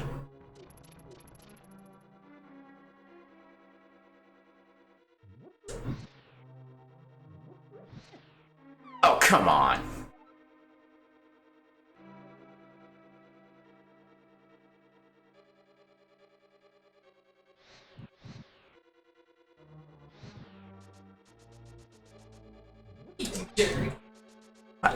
Excuse me? How did you go out?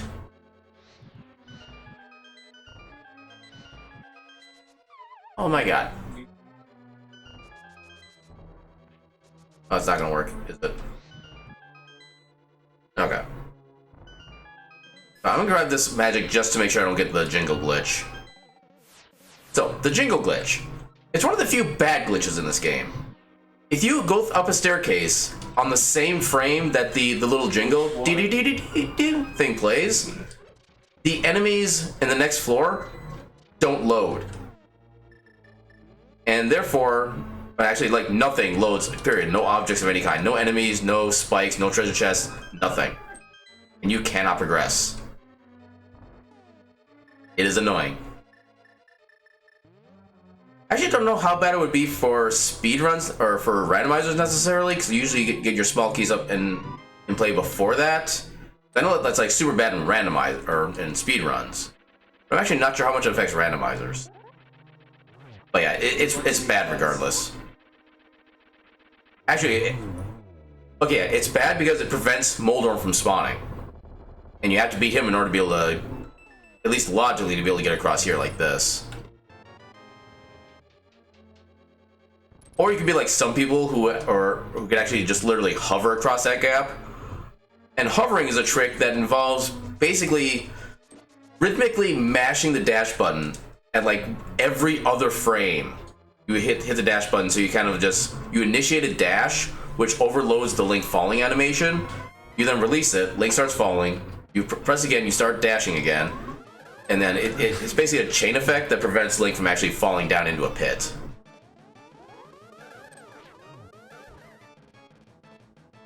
But yeah, it is an incredibly difficult trick to do. And I've come absolutely nowhere near being able to actually get it done myself. Nor do I expect to be able to at any point in my life.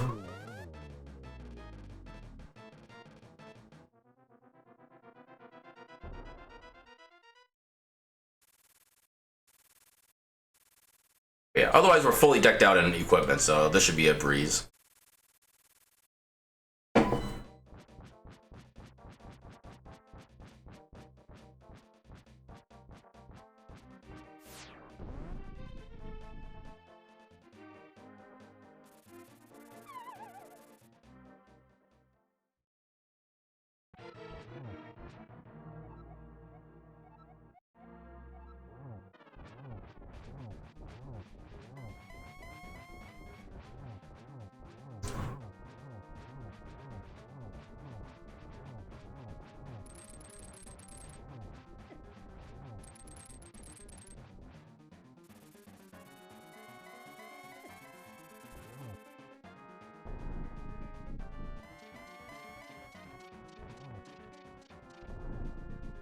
Yeah, apparently so.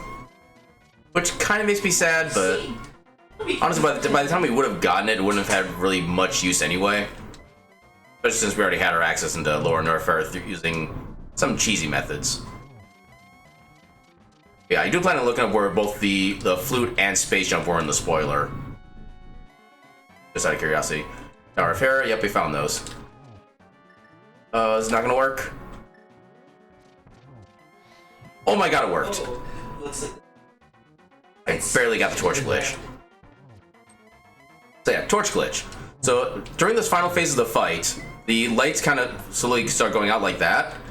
If you can light the torch on the left before the one on the right goes out, the one on the right will never go out. And you can actually just basically light the one torch over and over again to keep everything lit up. Hey. Oh. What are you doing? Alright. I should have gotten myself much closer to the top of the wall. And that is time.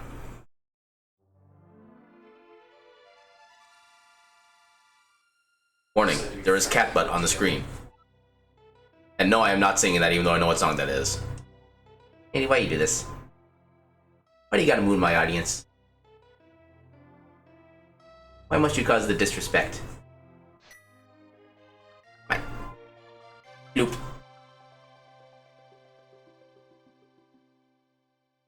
What are you doing? Prayer?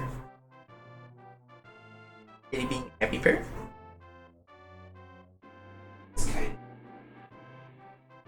Alright, so I'm gonna check the spoiler real quick, find out where those two items were. Well, it's gonna be a little bit harder with one arm occupied, but... Oh, I can actually, so... Prizes... No, not prize. Okay, so... Look, first we're looking for space. Space jump. Okay, so apparently space jump was on Laser Bridge and Turtle Rock. Yeah, and we didn't need to get that because we were already in go mode at that point. How about flute? Flute was in Meyer Shed. Wait, if flute is in Meyer Shed, then that means... Wait, so space jump... First, no, space jump was in Laser Bridge. Okay, so Meyer Shed is basically in the Misery Mire dungeon area. The little mini building to the left of that dungeon, that's Meyer Shed. It contains 2 checks. And then the other one, which I already forgot the name of.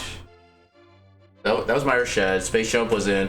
And so Laser Bridge is basically the kind of the last item section in Turtle Rock, where you have the thin bridge. There are 2 chests on each side, so 4 chests total. Then you got those little eye beams that kind of shoot out lasers at you, trying to distract you from the items.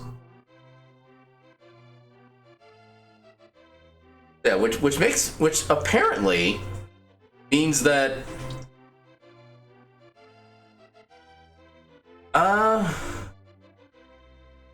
if I had the flute earlier. Well, part of the thing is the flute itself wouldn't have really saved me a lot of time because I was still searching for the ether as well in order to be able to access Turtle Rock. So I still would have been doing like a whole bunch of extra checks, and actually having the flute earlier might have cost me more time. Because then I would have been doing the entirety of Misery Mire as well, which wouldn't have had anything useful. I mean, if I found it like early in the seed, it might have made things a little bit faster because I wouldn't be spending so much time walking or dashing everywhere. Although we did get boots pretty early as well, so that would kind of counteract that. So yeah, I think actually finding flute would have been a bad thing overall because of how much extra we would have done as a result of it. What are you doing? But yeah, that still raises the question though, is so if okay. Well, actually no, we found ether. Where was ether again? I forgot where I found ether. Ether was in Super Missile Criteria. Missile Crate. Which check is that? Criteria Central. Oh, that was in the speed booster check. Up in the climb. And we found Speed Booster in Meridia. Speed. I just want to. And that led to Ether, which led to Space Jam. Okay, so that's how the logic should have worked. Yeah, we should have had access to Turtle Rock a lot earlier than this, because that would have given us our Space Jump, which would have given us our logical progression into Lower Norfair. That's how the game was intending us to do this.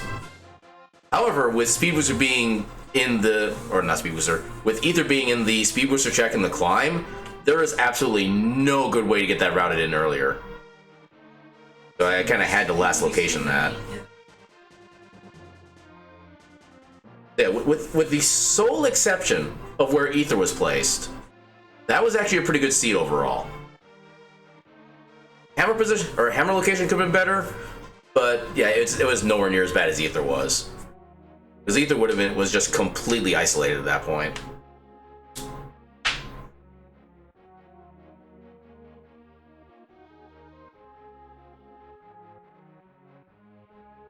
Yeah, that felt like a really good seed for like the first like hour and a half in. We were getting like a lot of the good. I mean, again, we got Varia and Gravity Suit within the first 18 minutes. It's like how does that not be a good seed? Well, the thing is, the like two of the shields we got between just like Turtle Rock and Ganon's Tower, so we didn't even have those for very long. I don't even know when I got the first shield. But yeah, the Butter Sword we got just because I was exploring like everything else in the meantime. I probably wouldn't have gotten it otherwise. And yeah, Red Mail is nice, but it doesn't really have as much of an effect once you already have Blue Mail. While it is technically another 50% damage reduction on top of the Blue Mail, because of the fact that the damage you're taking is already reduced, the absolute value of reduction is actually less, which is kind of a weird mathematical effect. Yeah, we found a lot of our key items in Metroid, which I found interesting. We didn't do a single boss kill with Master or Reeker. That amuses me. Yeah, swords are pretty friendly to Seed.